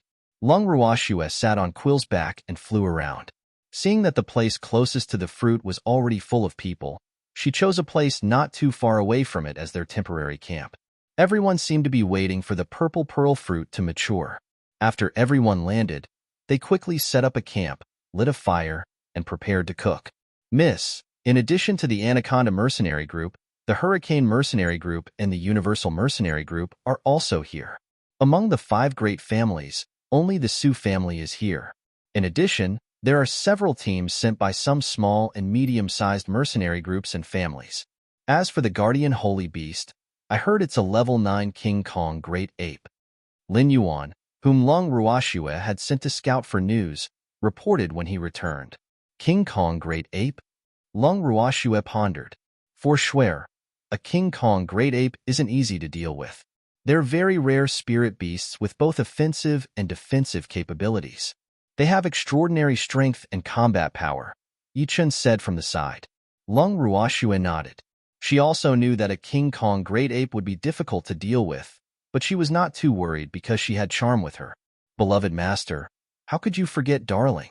Leave that silly orangutan to your Darling. Darling jumped into Long Ruox's arms and acted coquettishly. You can beat it? Long Ruoxue looked up and down at the small and cute Darling. With his small arms and legs, wouldn't that giant ape slap him flat before he could do anything? Master, fighting is a barbaric behavior. How can I, your Darling, do something so crude? Darling said in contempt. He was a gentlemanly fox who didn't like fighting. What method do you have then? Long Ruoxue asked curiously. One cannot reveal the secrets of the heavens, Darling said proudly. This little thing actually left her hanging. Long Ruoxue rubbed Darling's fluffy little head. You don't get any share of dinner tonight. Beloved master, how can you bear to let your dearest Darling go hungry? Darling wailed pitifully. His silver eyes complained with tears in them, yet looked at Yi Chan triumphantly, full of provocation. Yi Chan looked at the little purple fox lying in Long Ruox's arms, acting coquettishly and provoking him. He only found him an eyesore.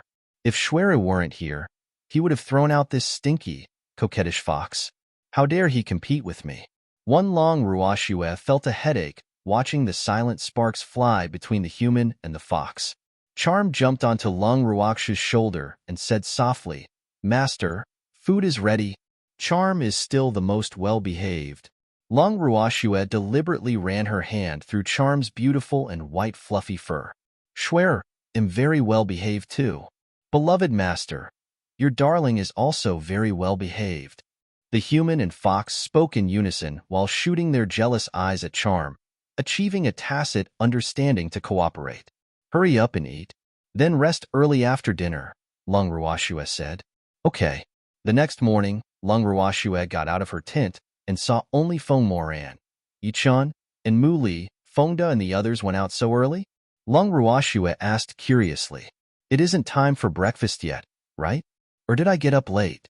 They said they had something to do and would be back later, Yi Chun explained. It was so early in the morning, and yet they were sneaking around. Who knew what they were doing?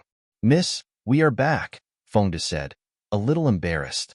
Were you robbed? Feng Moran's eyes widened in disbelief.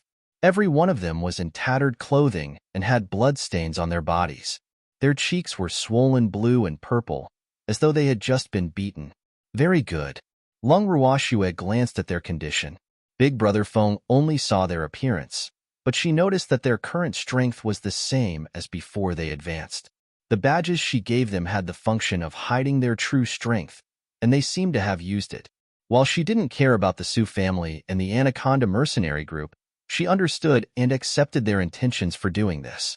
Yi Chun and Mu Li just glanced at them and didn't say anything. Young master, I almost couldn't see you anymore. Covered in blood, Feng De ignored the strange gazes of everyone present, threw himself at the young man's side, and wept bitterly. The dozen or so people behind him were all in bad shape as well. You are Feng De? What happened to you? The young man was puzzled. Feng De and his team might not be the very best in their mercenary group, but they were definitely among the best. How could they be in such a miserable state?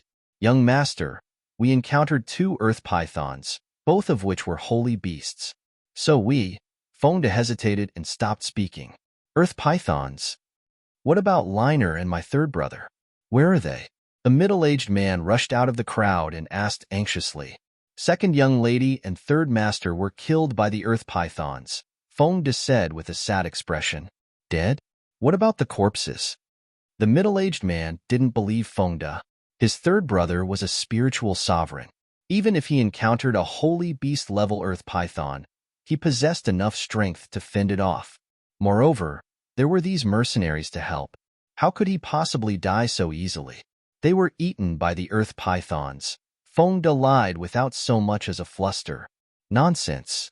If my third brother, who is a spiritual sovereign, was eaten by the earth pythons, then how could you still be alive? The middle-aged man said furiously. He did not care about Su Liner's life or death, but his third brother was his blood younger brother. Chapter 38. Why didn't you save the members of our Su family first? We were saved by others. How could we be alive otherwise? Feng De explained. What about the people who saved you? The middle-aged man asked angrily. They left after saving us. Then why didn't they save my third brother first, but instead saved you? The middle-aged man was furious. Elder Su, we might be mercenaries with low status and not of noble birth like third master and second young lady, but we are also raised by our parents. Please don't insult our dignity. Moreover, can we decide who our benefactor wants to save? Feng De said righteously. Feng De's words resonated with the mercenaries present. Elder Zu's words despising the lives of mercenaries had already made them a little unhappy, but now Feng De's words had completely aroused their dissatisfaction. That's right. Are the lives of your Su family precious while the lives of us mercenaries worthless? Someone said in the crowd. That's right. The Su family is too much. Isn't this bullying? Someone else said. Young Master Zhang Jian, your mercenary group didn't do a good job of protection. You must give our Su family an explanation for this matter. The middle-aged man's angry face turned livid after everyone accused him. So he simply turned his spear toward the young master of the Anaconda mercenary group and demanded an explanation. Zhang Jian frowned and glared at Feng De fiercely. How dare they cause trouble for the mercenary group? He turned his gaze toward the young masters of the Hurricane Mercenary Group and Universal Mercenary Group, Ju Ri and Song Ran, hoping they could help him. However, they refused to look at him. He was so pissed off. Elder Su, this incident is indeed a mistake of our Anaconda Mercenary Group. In order to make up for the bereavement of Elder Su, we are willing to hand them over to you to be at your disposal. Zhang Jian steeled himself and said. Feng De's team was indeed one of the main forces of the mercenary group, but they could not offend the Su family. If a few people did not die, it would be difficult to dispel the Su family's hatred. Therefore, he had to sacrifice them in hopes that the Su family would see his sincerity and not pursue the matter further. Young Master Zhang, you are a sensible person. The patriarch will see your sincerity, Elder Su said with admiration. The Su family had always had a close cooperative relationship with the Anaconda Mercenary Group. Therefore, he was very clear that the patriarch would not destroy the group just for his brother and the seemingly favored Liner. After all, there were many things that the Su family found inconvenient to come forward for personally, so they still needed the help of the Anaconda Mercenary Group. However, since the people were dead, it was impossible not to pursue the matter at all. The Su family's face still had to be retrieved. Young master, you can't give up on us, Feng De said with grief. Young master, no need to shout. I'm expelling you from the Anaconda Mercenary Group. From now on, you are no longer a part of us, Zhang Jian said sternly. Go down and accompany my brother. Elder Su said with a grim face. He raised the saber in his hand, gathered his spiritual power on the blade, and slashed at them. Ding! A stream of spiritual power knocked Elder Zu's sword to the ground. Who is it? Come out! Elder Su roared in anger. How can the people I saved be killed at will? Lung Ruaksha's group of 4 walked out from the crowd. As soon as they appeared, their extraordinary elegance immediately stunned the crowd, making the people reluctant to look away. You were the ones who saved them? Elder Su came to his senses and asked while gritting his teeth. Among the 4 of them, there was an advanced spiritual sovereign and an advanced spiritual monarch, but he could not discern the strength of the beautiful girl and the freakishly good-looking man in black. Yes, we saved them, Lung Ruashue said coldly. Why didn't you save people from our Su family first? Elder Su shouted furiously. I save people by mood, not by identity, Lung Ruashue said disdainfully. So what if you're from the Su family? The Su family isn't any better than pigs to me. Our Su family won't let you go. Elder Su threatened, trembling with rage. Are you threatening us? The Su family is worthy of being one of the 5 great families. So imposing, I'm so scared. Lung Ruashue said mockingly with a scared expression on her face. The Su family is too much. They're threatening people who didn't save their family members. The Su family only has this level of tolerance. All the men present saw the stunning beauty being threatened and wronged by others, and they immediately interrupted in righteous indignation. Miss, you've just saved me and my brothers once again. My brothers and I are willing to follow Miss and repay you for your great favor. I will fight against whoever dares make trouble for Miss, Fonda said solemnly. Even though he knew that the young lady didn't need them to act in this way, they would always feel a knot in their hearts if they didn't. Moreover, they did this to let people know of the ruthlessness and bullying nature of the Su family and the Anaconda Mercenary Group. Since you've been expelled from the Anaconda Mercenary Group, I will accept you. Lung Ruashue nodded. She found that Fonda and the others were becoming more devious. But just as well, she was pretty satisfied. How dare you take in the people who our Su family wants to kill? Elder Zu's face darkened with anger. You said you wouldn't let us go, then what does it matter if I take them in or not? Lung Ruashue said without any fear, not paying attention to this angry Elder Su at all. Young Master Zhang, Elder Su turned his head to look at Zhang Jian for support. Although he really wanted to kill them to vent his anger for the death of his brother, he was an elder of a prominent family after all and hadn't lost his reason yet. He was not afraid of the spiritual sovereign nor the spiritual monarch. Who he feared were the stunning girl and the freakishly good-looking man. He couldn't tell how strong these 2 people were at all. But since they could kill 2 holy beast-level earth pythons, then they were definitely not weaker than him. So he didn't dare to act rashly. Elder Su, I expelled them just now. You heard it. Zhang Jian was not stupid. Since he had already handed them over, he wouldn't care if they were killed or not. Zhang Jian turned his head and looked at Lung Ruashue. When did such a great beauty appear on the Lingfeng continent? Even Shui Shinran of the Shui family is like a weed compared to her.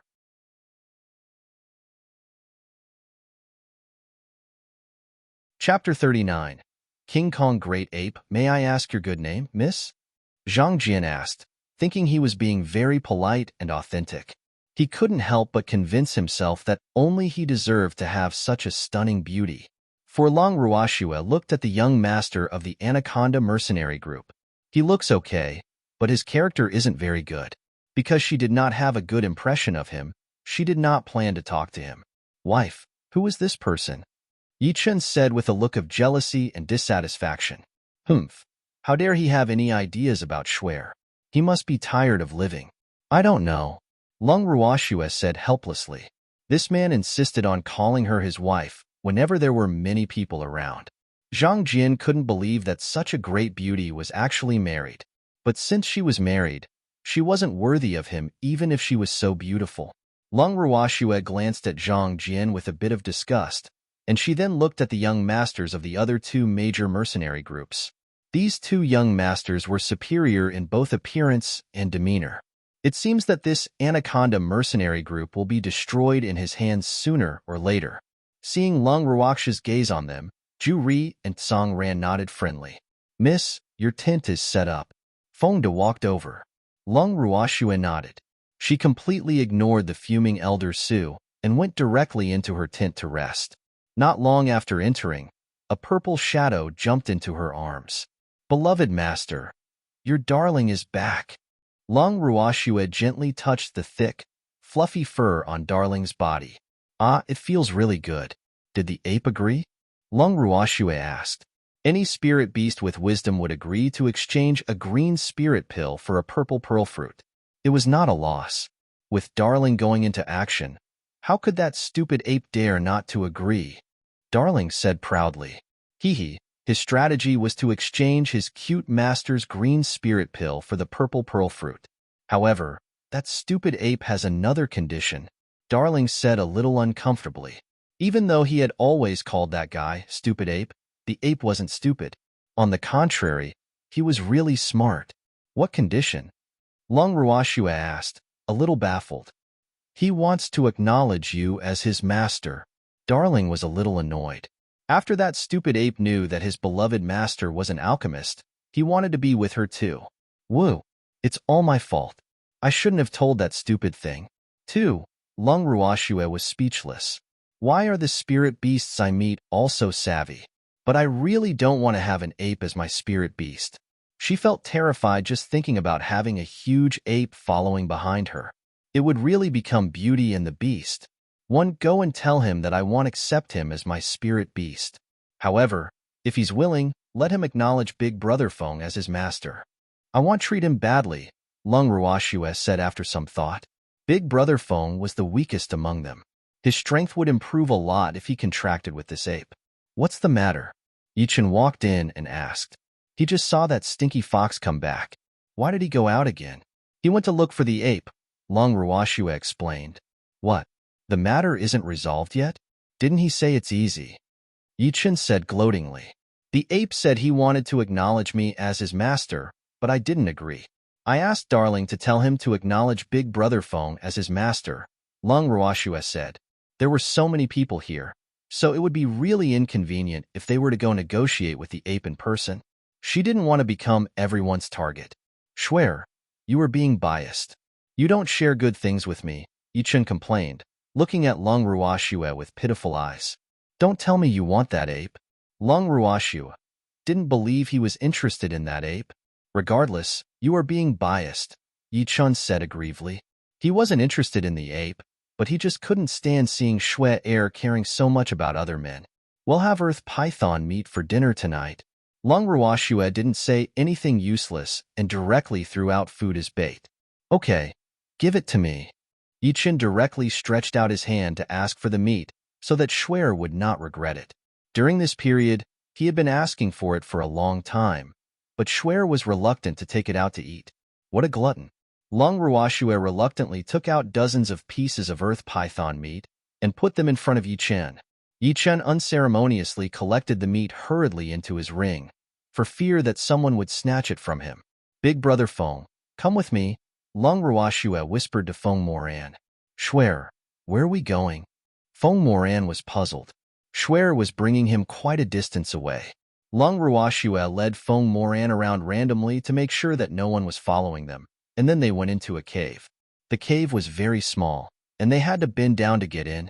Darling, which way should we go? Lung Ruoxue asked Darling, who was lying in her arms, after they entered the cave. Turn left and go all the way to the end, Darling said. The two walked for about half an hour and finally came to a very spacious cave. Lung Ruoxue looked at the King Kong great ape. He was about 10 meters tall and covered with long black hair, and his body was strong and resembled a mountain. She couldn't help but be impressed. What an ape. He's probably the tallest and most robust spirit beast I've seen. Big Brother Feng, this ape will be your spirit beast from now on, Lung Ruoxue said. Huh, Schwer? No, this isn't good. Her words shocked Feng Moran. This was a level 9 holy beast, a level 9 holy beast. There were only 2 such beasts in the Feng family. Acknowledge your master, Lung Ruoxue said directly to the King Kong great ape. This gorilla was unexpectedly also a spirit beast with an ancient noble bloodline. The King Kong great ape nodded and directly initiated the process. After a while, the contract array disappeared, and he successfully acknowledged his master. Master. The King Kong great ape's voice boomed. His master's current strength was now very low, but with such friends, he believed that following his master was definitely the right choice. Fong Moran was obviously still a little dazed, but he felt the connection between his soul and the ape's and knew that the ape had already acknowledged him as his master. Schwer. Fong Moran looked at Schwer and didn't know what to say. Schwer treated him better than his family did, and he really didn't know how to repay her.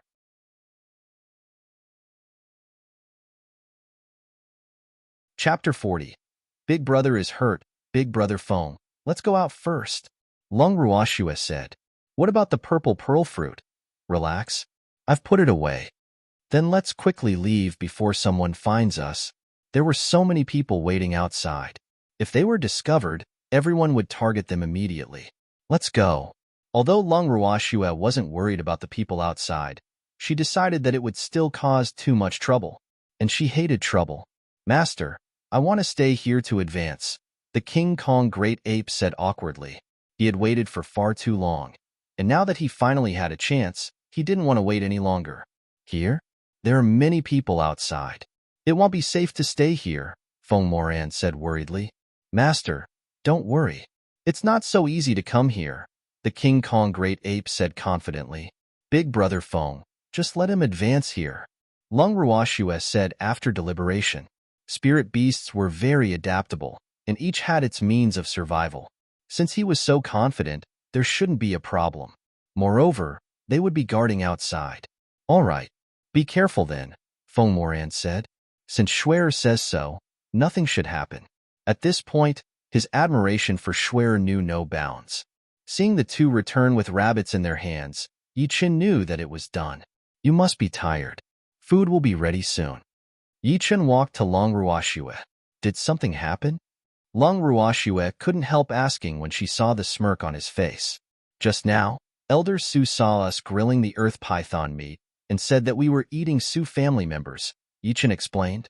Elder Su, you are mistaken. Us eating the earth python is actually avenging your Su family members. Lung Ruoshua smiled gently at Elder Su. The poor earth pythons died and still had to take the blame for them.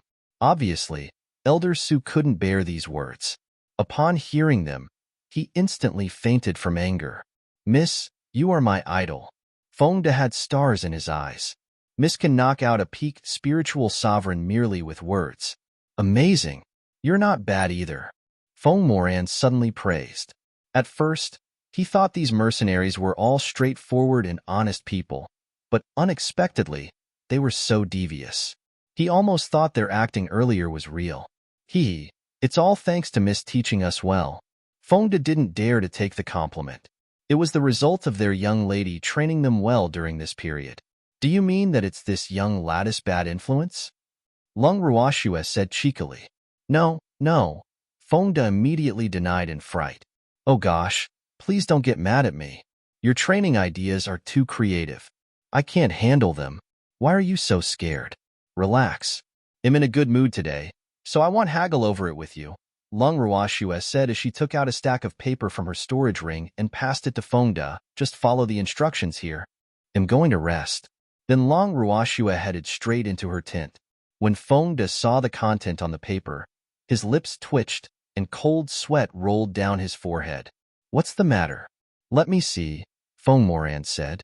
After reading it, he was dumbfounded. Does Schwer not want our mercenary group to have any business? Very good, just to my liking, Yichin approved after reading it. After entering her tent, Lung Ruoshua went straight into the heaven and earth bracelet. Qingju had already planted the purple pearl fruit. Big sister. Lung Ruoshua carried the chubby and tender baby and kissed his pretty little face before going to the purple pearl fruit. The purple pearl fruit resembled a green spirit fruit, but the colors were different. The purple pearl fruit was a beautiful fuchsia. Big sister. The little wolf Fong Fong ran over to Lung Ruoshua happily. Little Fong Fong, don't be naughty in here. Lung Ruoshua carried little Fong Fong into her arms. This little thing had gained some weight after staying here for a few days and was a little rounder. Yes, Fong Fong is very obedient. the little wolf said. Qingju, big sister is heading out first, Long Ruoxue said as she left the heaven and earth bracelet with the little wolf. Big brother ran. It's so nice to see you here. When Long Ruoxue left her tent, she saw a pretty and delicate girl talking to Feng Moran. Although the girl was talking to Feng Moran, she kept eyeing Yi Chen. Who is she? Long Ruoxue asked curiously when she walked to Yi Chen's side. Seems like someone from his previous mercenary group? Yi Chen said disgruntledly. How dare this woman fantasize about me? Hello, big sister. Thank you for taking care of big brother Ran. The delicate girl walked up to Long Ruoxue and spoke as if they were well acquainted. Wait, do I know you? Long Ruoxue was puzzled, but she was looking at Feng Moran. Who does she think she is? Why is she thanking me? What a hypocritical woman. Does she think her smile can hide her jealousy? The flicker of jealousy in the woman's eyes flashed by quickly, but it couldn't escape Long Ruoxue's eyes. Big sister, I am Hong Xiu, big brother Ran's friend. Hong Xiu said tenderly, beaming from ear to ear. Since you are only big brother Feng's friend, I don't think you should be the one thanking me. Besides, I'm only 15. Do you think you're younger than me? Long Ruoxue said coldly, not giving her any face at all. This irrelevant person dares to provoke me. Big brother Ran. Hong Xiu looked at Feng Moran aggrievedly with tears welling up in her eyes, hoping that he would speak up for her. In the past, he always took good care of her in the mercenary group. You don't belong here. Go back. Feng Moran said impatiently. He didn't want to have the slightest relationship with anyone from his previous mercenary group. Big brother Ran. Hong Xiu was dumbfounded. It shouldn't be like this. You don't have to feel bothered about being expelled from a second-rate mercenary group. Brother, I was expelled from the second-best one. Feng De patted Feng Moran's shoulder to console him. You're right. Everyone, from now on, we are the Blazing Flame Mercenary Group. Feng Moran declared at the top of his lungs.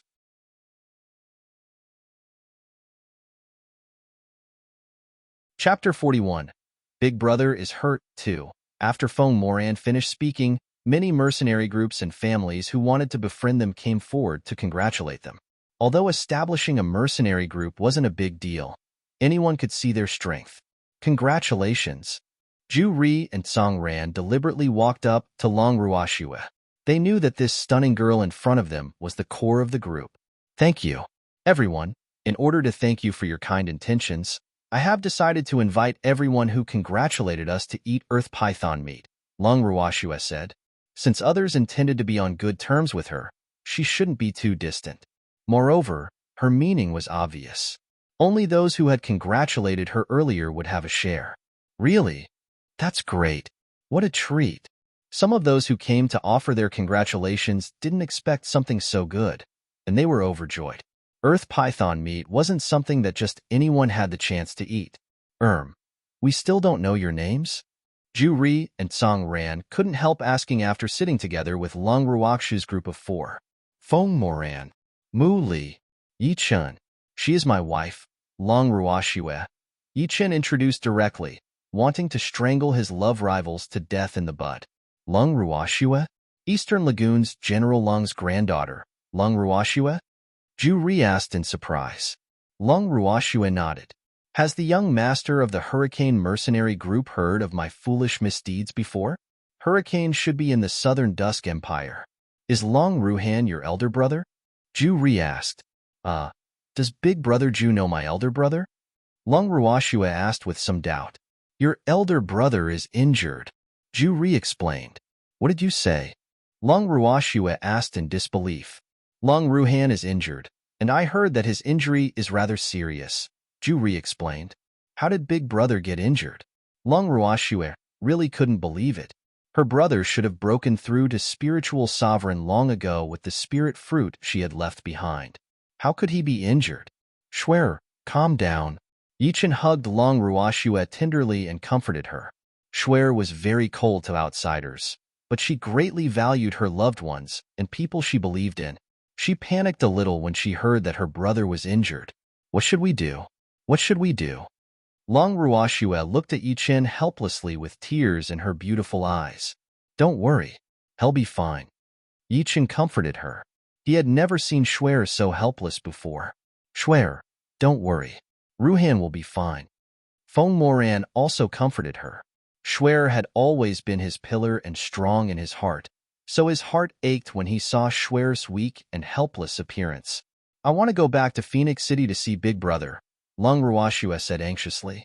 Okay, well go back now, Yichin said comfortingly. Big Brother Feng, I have something to tell you, Lung Ruashua said to Feng Moran. Okay. Feng Moran stood up and walked into Lung Ruakshua's tent with her. Big Brother Feng, take this. Lung Ruashua handed him a jade bottle. What is this? Feng Moran was curious. Poison. I'm afraid some people will have some devious ideas after I leave. Big Brother Feng doesn't need to be soft-hearted then. Lung Ruashua could leave early, but not Big Brother Feng. Charm. Master, I will protect them, Charm said understandingly. He knew that his master was worried about them, so she wanted him to stay. Thank you. Lung Ruashua hugged Charm's small and cute body tightly, feeling a little reluctant to part. But with Charm here, she would be much more at ease. Big Brother Feng, ask Fengda to come in after you go out. Okay. Charm jumped onto Feng Moran's shoulder and followed him out of the tent. Mississippi. Fengda walked in and looked at Lung Ruashua with some concern. He just heard that something had happened to his young lattice elder brother. His young lady valued them so much. What more her own blood relatives? Protect them, Lung Ruashua said directly and handed him a bottle of poison. While I don't allow you to bully others with your power, I won't allow you to be bullied by others either, so don't embarrass me. If anyone dares to bully you, don't be soft-hearted, and don't be afraid of causing me trouble. I might hate trouble, but am not afraid of it. You have to know that our Long family isn't easy to bully, Lung Ruashua reminded him. The Long family was the most protective of their own. The reason she said this to Fengda was that she was afraid that Big Brother Feng would have too many concerns and be unable to do it. Miss, don't worry. Fengda won't let anyone bully our Long family, Fengda promised. He had long regarded himself as a member of the Long family. It was their fortune to have such a protective master. Stay here with Big Brother Feng. After the King Kong Great Ape breaks through, you can return to Phoenix City with him or stay here to train. Lung Ruashua gave them two choices. Fengda nodded. Don't worry, Mississippi. I promise I won't let anyone lose a strand of hair. Muli, stay and protect them. If necessary, kill anyone without mercy. Yichin also instructed Muli with a cold glow flashing through his eyes. Before leaving, Lung Ruashua gave Juri a heavenly essence pill, and Song ran a spirit fruit as repayment for their kindness in reporting the news. Then she left the illusionary forest with Yichan on Quill's back. Seeing the two people he feared the most leave, Elder Su became a little restless. Let's see who can protect you now. He was the strongest here now since the two people he couldn't see through left. Now, it's the time for us to settle the score properly. Elder Su said to Fengda and the others cockily. Yo, why isn't Elder Su pretending to be dead? Fengda said mockingly. This elder wasn't so lively when his young lady was around. Boss, you don't understand. The higher the status, the more afraid of death. He wasn't confident that he could defeat our young lady, so of course he could only pretend to be dead, Lin Yuan said cooperatively. Oh, no wonder. Realization dawned upon Fengda's face.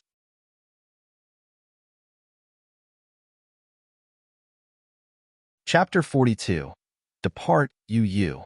This old man will not let any of you go. Elder Su said through gritted teeth with hatred in his heart.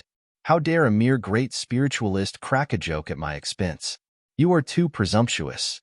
How dare a great spiritualist be so rampant? Where is your respect for the dignity of the strong? Zhang Jian rebuked them, seemingly with a sense of righteousness. In fact, he said this in hopes of borrowing Elder Zu's hand to kill them so that he could vent his anger. Lung Ruashua asked for it when she ignored him. She's just a married woman who isn't worthy of me.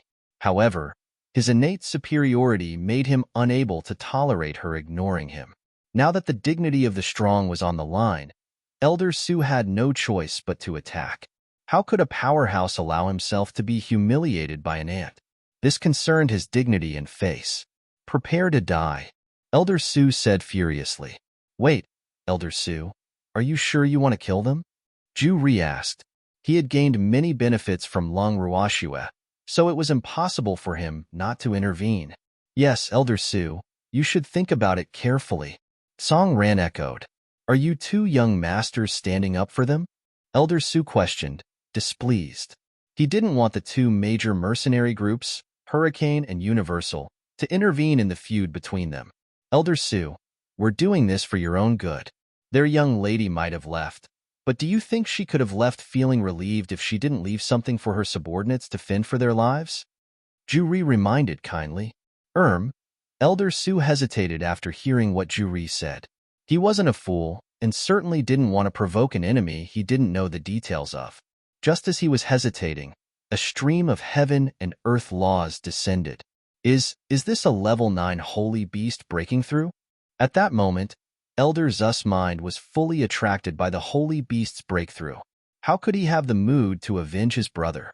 Wouldn't a level 9 holy beast break through to become a divine beast? There had yet to be anyone in the entire Lingfeng continent who formed a contract with a divine beast.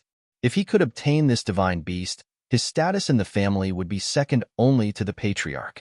He had to obtain it. Everyone present was stunned. But what surprised them even more was that a second stream of heaven and earth laws descended soon after. Everyone was dumbfounded. Are there two holy beasts breaking through? Seeing the descent of the second stream of heaven and earth laws, Feng De and the others knew that Deputy Leader Feng had also advanced. Great. Our mercenary group will have another spiritual sovereign now. Master, the King Kong Great Ape said happily as he transformed into a human. Thank you, King Kong. Feng Moran looked at the 2-meter-tall, handsome, and strong man in front of him with gratitude. It would have been impossible for him to advance 2 stages so easily to become a spiritual sovereign if King Kong didn't break through. Master, what about the people outside? King Kong scratched his head shyly. Hee, Master is being too polite. Chase them away, Feng Moran said coldly. There was now a hint of Powerhouse's demeanor to him. Okay, leave my territory immediately, or else you will stay and be my dinner. King Kong roared outward. His master was too kind. If it were up to him, he would have just killed them all. By the time Feng Moran emerged, most of the people outside had already run away. You came back at the right time, Brother Feng. We were just about to say goodbye. Ju Ri and Song Ran said when they saw Feng Moran. Let's go together. Feng Moran said. Okay, why didn't the Su family leave? Feng Moran asked curiously. Are they still thinking about killing us? The purple pearl fruit is gone, so they're probably after the divine beast, Ju Ri guessed. Divine beasts were extremely enticing, but people had to be alive to obtain them. How could they expect to obtain the King Kong Great Ape after it had eaten the purple pearl fruit and advanced to divine beast? The King Kong Great Ape must be in a good mood, so it let them leave instead of coming out to kill them all immediately. Of course, Feng Moran knew how attractive divine beasts were to powerhouses. But a divine beast had strength equivalent to a human spiritual deity, so how could it be easy to capture one? Even if there was one captured through a scheme, would there be a beast trainer who had the confidence to tame it? Even supreme beast trainers didn't have full confidence to tame one, right? Moreover, there was no supreme beast trainer on the Lingfeng continent now. I guess Elder Su isn't in the mood to kill us anymore, Feng Moran said jokingly. Of course, you aren't as attractive as a divine beast, Ju Ri mocked. A peak spiritual sovereign wants to capture a divine beast. He's really overestimating his abilities. Brother Ju, Brother Tsang, we'll take our leave now. See you again, Feng Moran said when they reached a fork in the road. See you again. Deputy Leader Feng, are we going to Phoenix City? Feng De asked. Mu Li, what do you think? Feng Moran looked at Mu Li. You've just advanced, so you should consolidate your strength first before going back, Mu Li said after some thought. All right. Feng Moran knew that he wouldn't be of much help even if he returned. Moreover, Schwer had already gone back, so Lung Ruhan would definitely be fine. Schwer, don't worry. Nothing will happen. Yichen comforted her.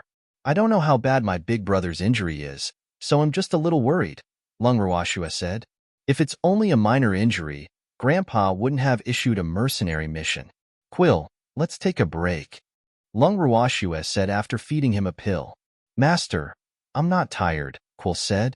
Even though he had been flying for so long, he didn't feel tired since his master was constantly feeding him pills. Quill flew at a rapid pace. After flying for an entire day and night, they finally arrived at Phoenix City.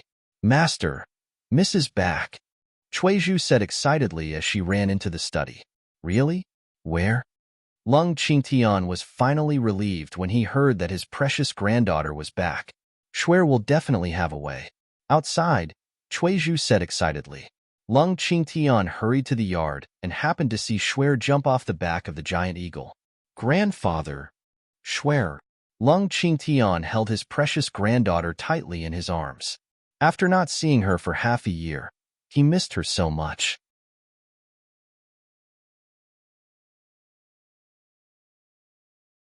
Chapter 43. Arrived home, let Grandpa take a good look. Oh, my Shuer has grown taller and prettier, Lung Qingtian said proudly. His grandchildren were his pride, but right now, his grandson. Alas! Shuer, who is he? Lung Qingtian looked at the stunningly beautiful man standing behind Shuer curiously. He wouldn't have noticed him if he hadn't coughed twice. Hello, Grandpa. I am Yichen. Yichen introduced himself. Never in his wildest dreams did he expect to be ignored like this one day.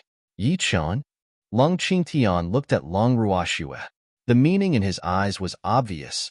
Was he the frail and sickly Yichen? Lung Ruoxue nodded. It's him. How did you two end up together? Lung Qingtian was puzzled. We met in the illusionary forest. Ah, this? Lung Qingtian pondered on what he should call him. Grandpa, just call me Yichen. All right, they'll call you Yichen from now on, Lung Qingtian said with satisfaction. How does this kid look like someone who's sick? Rumors can't be trusted. Grandpa, how is Big Brother? What happened? Lung Ruoxue asked worriedly. Alas, Lung Qingtian sighed. Shuer, it's too late today. Go and rest first. Grandpa will tell you tomorrow. Grandpa, I'm not tired. How could she sleep without knowing her brother's condition? Then let's talk inside, Lung Qingtian said. Shuer, Ruhan is seriously injured. All the meridians in his body have been broken, and all his spiritual power has been destroyed. He can't be a spiritualist anymore, Lung Qingtian said sadly. Alas, his good grandson suddenly turned from a genius into a cripple who couldn't cultivate spiritual power. Was this the jealousy of the heavens toward geniuses? Lung Ruoxue was stunned after hearing what her grandfather said. She didn't expect him to be so seriously injured. How did Big Brother get hurt? Lung Ruoxue asked. Big Brother should be a spiritual sovereign now. Since a spiritual sovereign could be injured so severely, his opponent should be much stronger than him. Humph, no matter who it is, I will make them pay the price for hurting my big brother. Sigh, don't remind me of it, Lung Qingtian said angrily. Grandpa, I want to know, Lung Ruoxue said seriously. Sigh, the academy said that Ruhan provoked a group of fire rhinoceroses and was besieged by them. Ruhan would have died if the teachers leading the team didn't save him in time. Lung Qingtian told Shuer the exact words the academy told him. Grandpa, do you believe that? Is Big Brother such an irrational person? Why would he provoke fire rhinoceroses? Lung Ruoxue asked angrily. Fire rhinoceroses were very barbaric spiritual beasts that lived in groups, and even spiritual supremacies wouldn't provoke them. There's nothing we can do even if we don't believe it. The students and teachers who went on the training exercise testified that it was Ruhan's mistake, and they were also injured because of it, Lung Qingtian said angrily. Some parents even came to ask for compensation. He was really furious. Did you ask Big Brother? Her brother was the party involved, so surely her grandfather would have asked him. Ruhan was unconscious for a long time and only woke up a few days ago. Even until now, he's still refusing to say a word, Lung Qingtian said helplessly. He wouldn't have allowed those people to say whatever they wanted if Ruhan hadn't been unconscious. What did the principal of the Heavenly Phoenix Academy say? Isn't he Big Brother's master? Lung Ruoxue asked again. A master should at least understand their disciple's character. He has the same opinion as me. He didn't believe that Ruhan would be so rash. But Ruhan was unconscious the whole time, so we had no way to verify it. Alas, Grandpa is useless, Lung Qingtian rebuked himself. If Old Man Lin hadn't been away from Phoenix City at the time, the matter wouldn't have reached the point where it couldn't be sorted out. By the time Old Man Lin rushed back, the news had already spread throughout Eastern Lagoon. What about Big Brother's spirit beast? Lung Ruoxue asked. The spirit beast should know what happened. Dead. The teachers of the academy said that they wouldn't have been able to save Ruhan if his spirit beast hadn't self-exploded, Lung Qingtian said. I'm going to see Big Brother. Lung Ruoxue decided to check on her brother first. Grandpa will accompany you. Swear, I'll go too, Yichen said. Grandpa, please have some rest. Yichen and I will go.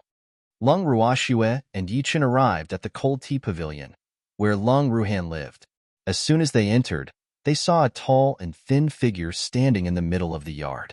Lung Ruoxue could already feel the sadness from her big brother before she approached him. Big brother, Lung Ruoxue called out tenderly.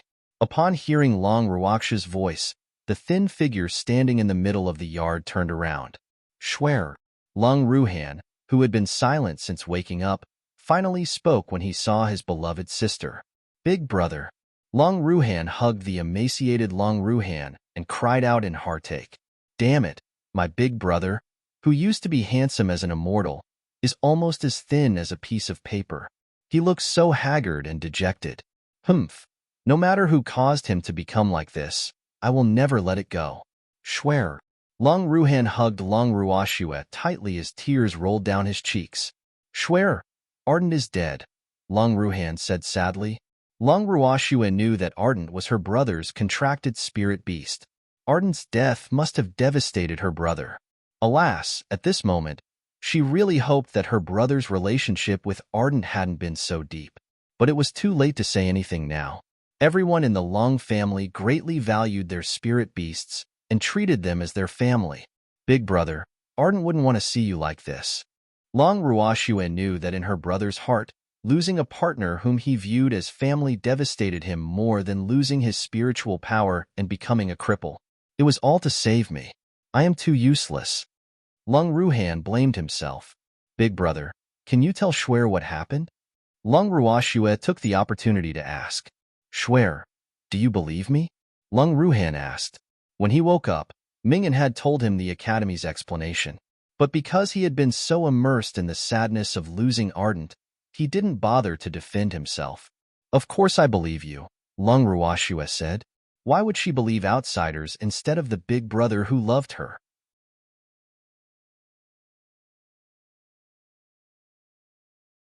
Chapter 44.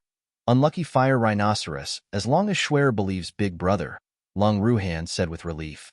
Big brother, aren't you going to tell Swear what happened? Lung Ruoxue asked. Swear, let the matter pass since things have developed to this point. It's enough as long as Swear believes me.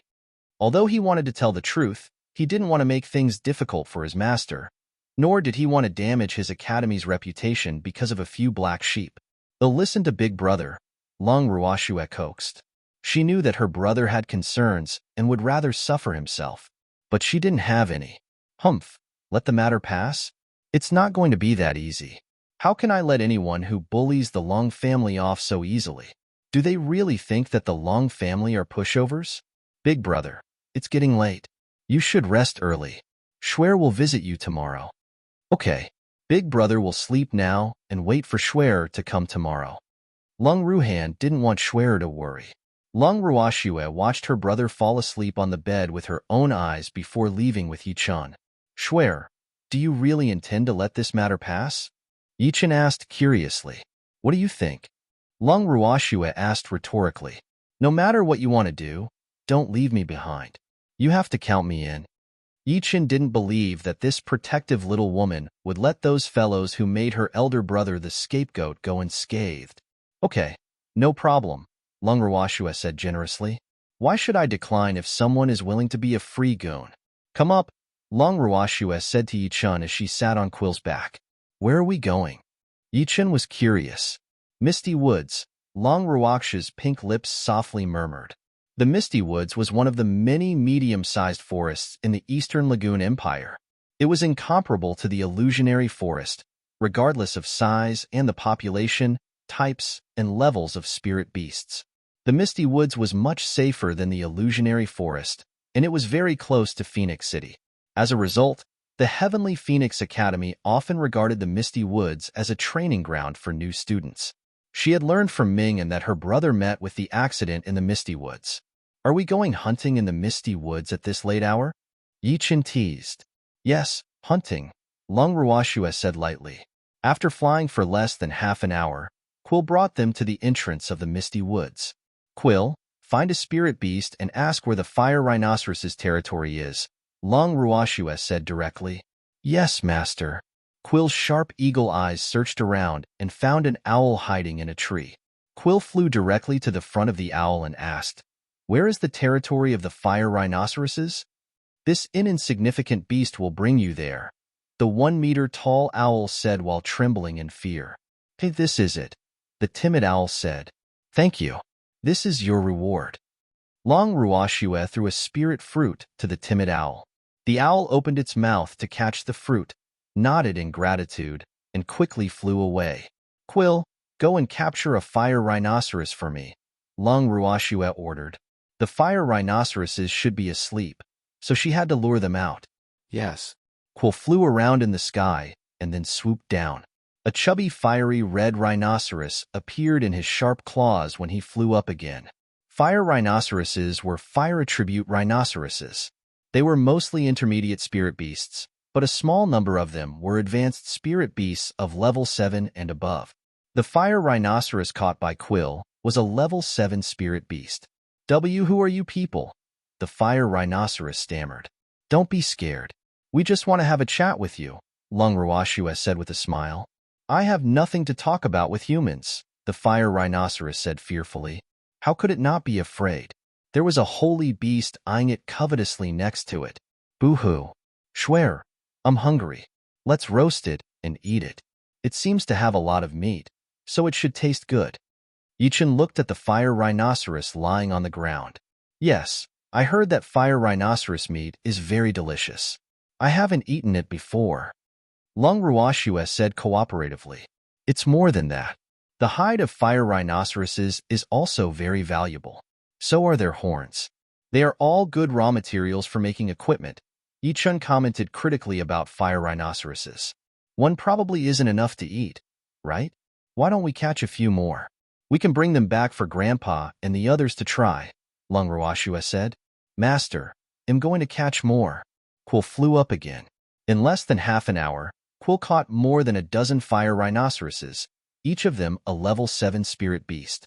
"Quill, well done," Lung Ruoxue praised. Her beast was so smart and knew to capture advanced beasts. Spirit beasts with intelligence were more interesting. "Schwer, which one should we grill?" Yi Chen asked expectantly. "I'll leave it to you to decide." Lung Ruoxue started a fire. This one, they're all quite fat. Which one should I choose?" Yi Chen murmured to himself as he circled the fire rhinoceroses. The captured fire rhinoceroses all lowered their heads, afraid that they would be chosen by this nasty man. "Since they're all good, just pick any one," Lung Ruoxue suggested. "Then this one. It's the fattest one." Yi Chen pointed at a 200-kilogram fire rhinoceros and kicked it out. After being kicked, the fat fire rhinoceros rolled to Lung Ruoxue's feet like a ball. "Let's let out some blood first." Lung Ruoxue held a sharp dagger in her hand and gestured at the fat fire rhinoceros. "Boo-hoo. Don't eat me. My flesh stinks and isn't delicious." The fat fire rhinoceros whimpered and sobbed. "Where should I start?" "This is it." Lung Ruoxue thought for a long time before finally deciding on the spot to insert her knife. It was the fat fire rhinoceros butt. She raised her dagger and stabbed it fiercely. "Aha!" A shrill scream echoed through the entire forest. "Who's bullying my fire rhinoceros tribe?" A loud roar resounded from the distance. "You're finally out. It would have been better if you had cooperated earlier," Lung Ruoxue said with satisfaction after seeing that she had achieved her goal. They had caught so many fire rhinoceroses, but the fire rhinoceros king had actually pretended to be dead.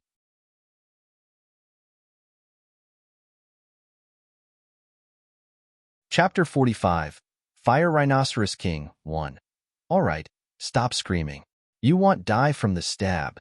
Lung Ruoxue said to the fire rhinoceros, which was screaming miserably from being stabbed in the butt. She didn't really intend to kill it. She just wanted to scare it. However, it wasn't because she couldn't do it. She just felt that killing them would be letting them off too lightly. How could these fire rhinoceroses compensate for her big brother's injuries and grievances just by dying? Thus, she was more inclined to mental torture. After all, mental torture was always more effective than physical torture when dealing with enemies. Why, you are a demon! The fat fire rhinoceros stabbed in the butt cried out. Other humans would run away when they saw them, but these two detestable humans actually came knocking on their door. Humph. These two detestable humans will die for sure when the king comes. The king will definitely take revenge for this pain, the fat fire rhinoceros muttered in his head. Lung Ruoxue knew that the fire rhinoceros king was almost here, as she heard the sound of galloping drawing close. It seems to have brought a lot of subordinates. Come on, the more, the merrier. What a brazen human! How dare you bully my tribe in my territory? Roared the fire rhinoceros king, which was nearly twice the size of an ordinary fire rhinoceros. Its thick nostrils spurted out flames continuously. It was very angry, and the consequences would be serious. So what if this young lady is bullying them? What can you do to me? Lung Ruoxue deliberately provoked. She didn't expect this fire rhinoceros king to be a level 5 holy beast. Moreover, it didn't even bat an eyelid about Quill, a level 8 holy beast, just because it had so many subordinates. It's really arrogant. Very good. This is what I like. It will be satisfying to tidy them up this way. She felt incomparably happy looking at the nearly 1,000 fire rhinoceroses in front of her. Human, you will regret this. The fire rhinoceros king bellowed furiously, its bell-sized eyes widening. Go. Let this human taste the power of our fire rhinoceros tribe. The fire rhinoceros king roared. All the spirit beasts in the Misty Wood knew that it had a bad temper, so no beast dared to provoke it. It had been too used to its status as the king here, which was why it didn't do anything when the eagle first caught a fire rhinoceros. It knew about it, but it didn't pay too much attention since these people were of a higher level, and it thought they were just passing through. The death of 1 or 2 fire rhinoceroses wasn't a big deal to him after all. The forest was always a place where the strong preyed on the weak. But now, they had caught more than a dozen advanced fire rhinoceroses in a row, causing its tribe to panic. Therefore, it was impossible for it, the fire rhinoceros king, to overlook it. Fortunately, its tribe was huge, so it wasn't afraid of the eagle. As for these 2 humans, they were even less worthy of his attention because they were just 2 people who came to court death in its eyes. Upon their king's orders, the fire rhinoceroses immediately surrounded Lung Ruoxue and Yichun. They glared at the 2 of them fiercely, especially the fat fire rhinoceros that had just been stabbed in the butt. Big or small? Lung Ruoxue asked. We'll take the big one and leave the small ones for you to practice your sword moves. Yichun knew that Schwer hadn't really tested the power of her meteor sword technique yet. Exactly to my liking. Quill, keep an eye on them and don't let them escape, Lung Ruoxue ordered. Yes, master. Quill flew into the air, ready to capture fire rhinoceroses at any moment. Big Rhino, where are you looking? I'm your opponent. The fire rhinoceros king's lack of focus made Yichun very displeased. Lung Ruoxue looked at the nearly 1,000 fire rhinoceroses around her, raised the sword in her hand, and used Meteor Moon Slash. A sword beam shot at the fire rhinoceroses like a shooting star. She didn't infuse spiritual power into the Meteor Moon Slash just now, so it was just a pure sword move. But it left the thick-skinned fire rhinoceroses covered in wounds. Then she agilely weaved between the clumsy fire rhinoceroses and used Blazing Tree Silver Flower.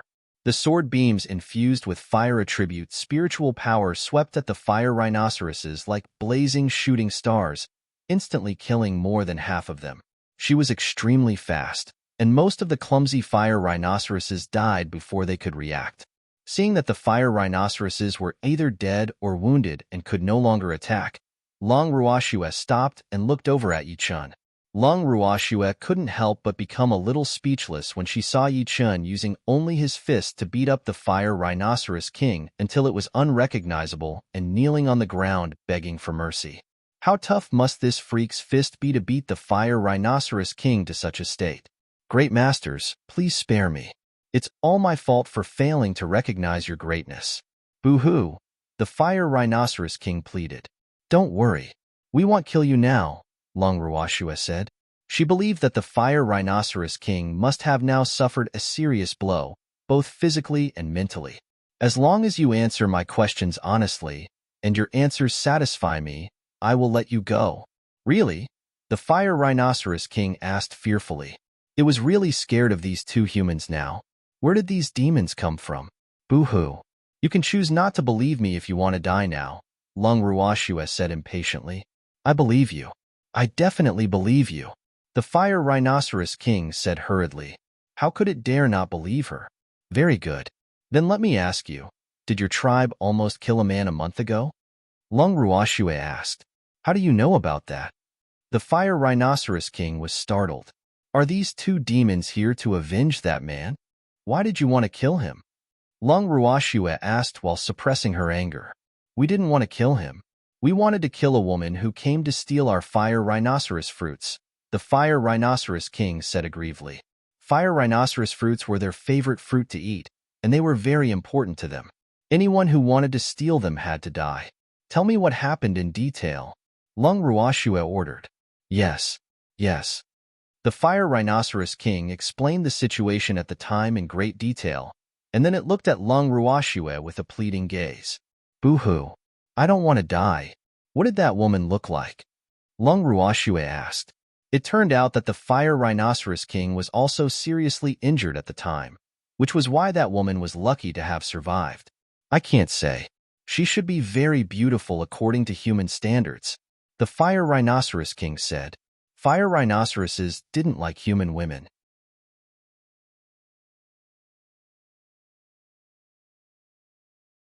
Chapter 46. Fire Rhinoceros King 2. Then if you see her again, can you recognize her? She can. I will recognize her even if she turns into ashes, the Fire Rhinoceros King hurriedly promised. We'll bring her here. I won't kill you if you can recognize her, Long Ruoxue said. Why, yes. Long Ruoxue took out a pill and stuffed it into the Fire Rhinoceros King's mouth. This is poison. Don't even think about running. Otherwise, you won't last 3 days. And no. The Fire Rhinoceros King was on the brink of tears. This was its territory, so where could it run? It wasn't easy to conquer such a territory, so how could it bear to abandon it? After doing what she came here to do, Long Ruoxue and Yi Chun left the misty woods. Of course, they didn't forget to take the dead fire rhinoceroses with them. They were their spoils of war. Swear, did you really give the Fire Rhinoceros King poison? Yi Chun asked curiously. Of course not. It will just cause diarrhea for some time, Long Ruoxue said mischievously. How long will it last? Yi Chun was curious. Until I give it the antidote, Long Ruoxue said matter-of-factly. Doesn't that mean it won't have the strength to run? So ruthless, but he liked it. Does it dare to run? That fellow might look mighty, but it's actually very cowardly, Long Ruoxue said clear-headedly. They had caught more than a dozen fire rhinoceroses, so that fellow knew that it couldn't continue to ignore the situation. If it weren't for the sake of protecting its dignity as the Fire Rhinoceros King, it wouldn't have been willing to come out. Moreover, only came out as a bluff by relying on its numbers. Quill, find an open space to stop, Long Ruoxue said all of a sudden. What's the matter? Yi Chun was puzzled. I'm going to break through, Long Ruoxue explained. She had broken through to advanced spiritual sovereign for several months now and had stored up enough spiritual power, but there had been no sign of advancing to peak spiritual sovereign. She didn't expect to feel that she was going to break through from the fight just now. Quill found a relatively flat place to land. Long Ruoxue jumped off Quill's back and sat cross-legged on the ground. She broke through to peak spiritual sovereign in no time since it was only a minor stage. So except for the relatively low-level silver wolves advancing 1 or 2 levels, none of her other beasts advanced. Long Ruoxue gazed at her spiritual power that was a deep gold color. a color that only peak spiritual sovereigns possessed. Spiritual power would have color after breaking through to Great Spiritualist. The color for Great Spiritualist was silvery white. For Spiritual Monarch, it was light gold, and the color from elementary to peak would gradually deepen. The color for Spiritual Sovereign was gold, and it would also gradually deepen from elementary to peak. It was the same for Spiritual Supremacy and Spiritual Deity. The color for Spiritual Supremacy was purple gold, and the color for Spiritual Deity was purple. Moreover, there was no elementary, intermediate, advanced, or peak for Spiritual Deity. When using spiritual skills to fight, the spiritual power released would mainly be the color of the spiritual power attribute, except that there would be a colored layer corresponding to the user's spiritual power level enveloping it. This way, it would be easy to differentiate the levels of people when others were watching them fight. Otherwise, people of low levels wouldn't be able to know the strength of those of higher levels. It took a long time to advance to peak Spiritual Sovereign, Long Ruoxue complained. Her heaven-defying art was still at the second level. Only after completing the second level would her strength be equivalent to Spiritual Supremacy. Be content, you greedy little thing. Many people never reach Spiritual Sovereign, Yi-chan said with feigned anger. That's true. Long Ruoxue was just joking. In fact, she was very satisfied. Even though she hadn't advanced to Spiritual Supremacy yet, with her current strength, she might not necessarily lose to someone at that level. If she had the chance, she had to find an unlucky Spiritual Supremacy to try. After Long Ruoxue and Yi-chan returned to the Long residence, they went to their respective rooms to rest. The next morning, Long Ruoxue went to see her big brother as soon as she woke up. But she didn't expect Yi-chan to be earlier than her. Moreover, the two of them seemed to be chatting happily. She couldn't help being curious. What are they talking about? Big brother. Schwer, you're here. Long Ruhan's mood had improved significantly. Why are you here? Long Ruoxue looked at Yi-chan in puzzlement. This fellow actually didn't go back to his home after returning to Phoenix City last night, but insisted on staying at her place. I came to chat with Big Brother, Yi-chan said with a light smile. What were you talking about? Long Ruoxue was curious. Are they close? This is a secret between men, Yi-chan said mysteriously. Then you continue chatting with Big Brother first. I have something to do, Long Ruoxue said. TSK. He's actually leaving me hanging. With that, she left the cold tea pavilion. Schwer. Long Ruhan called out from behind her. Is Schwer angry? He asked worriedly. Schwer actually ignored me. Big brother, don't worry. She won't be angry, Yi-chan said. Miss, why are you back so soon? Lu Tao was slightly surprised when she saw her young miss, who had just left, return within a short time. It's okay, Lu Tao. You and Cui Zhu just have to cultivate diligently. Long Ruoxue reminded her. Before leaving, she had left spiritual essence pills for them. So these two girls were now intermediate spiritual monarchs. Yes, Mississippi, don't worry. Cui Zhu and I will cultivate seriously, Lu Tao said gratefully. If not for their young miss, they didn't know how long it would have taken for them to advance to spiritual monarch. Moreover, after consuming the spiritual essence pills she left for them, they clearly felt that they absorbed spiritual power much faster than before. Eat this. One each for you and Cui Zhu. Long Ruoxue took out 2 red spirit fruits. Thank you, Mississippi. Lu Tao knew that everything her young miss gave was something good. I don't need any attending here. Leave and eat the spirit fruit. Long Ruoxue said yes. Schwer. Grandfather. Schwer, do you have a way to treat Ruhan's injuries? Lung Qingtian asked directly.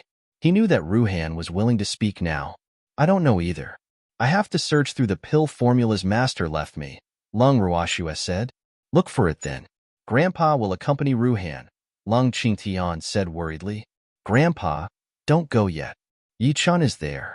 They seem to be having a good time chatting. Lung Ruoxue stopped him. She was afraid that her grandfather wouldn't be able to control himself and reveal a pained expression when he saw her big brother. That would put a lot of pressure on him.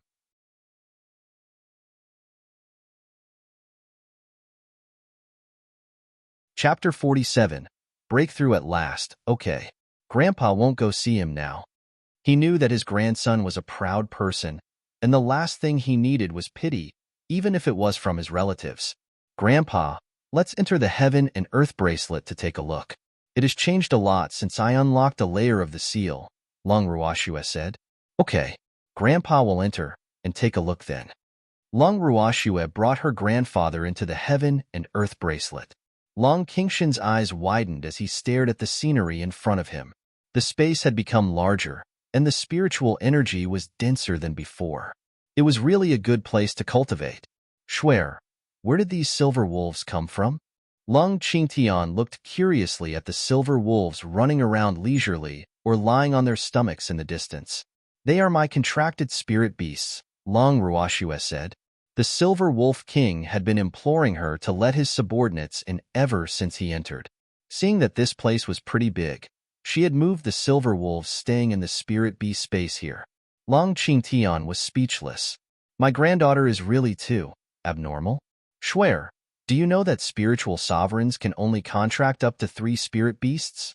5 for spiritual supremacies. And it is said that the spiritual deities, the highest level on the Lingfeng continent, can contract 10. You, Long Qingtian didn't know what to say. Grandpa, I have more than just these silver wolves. I also have a divine beast and 2 level 8 holy beasts. The Silver Wolf King advanced 1 level after coming here, and he's now the level 7 holy beast, Long Ruoshue explained mischievously. Grandpa should feel relieved now. Most of these silver wolves are holy beasts as well, right? Long Qingtian asked. Yes, they are generally level 2 and 3 holy beasts. You're still not satisfied with level 2 and 3? The 5 great families combined don't have as many holy beasts as you do. Long Qingtian couldn't help but sigh.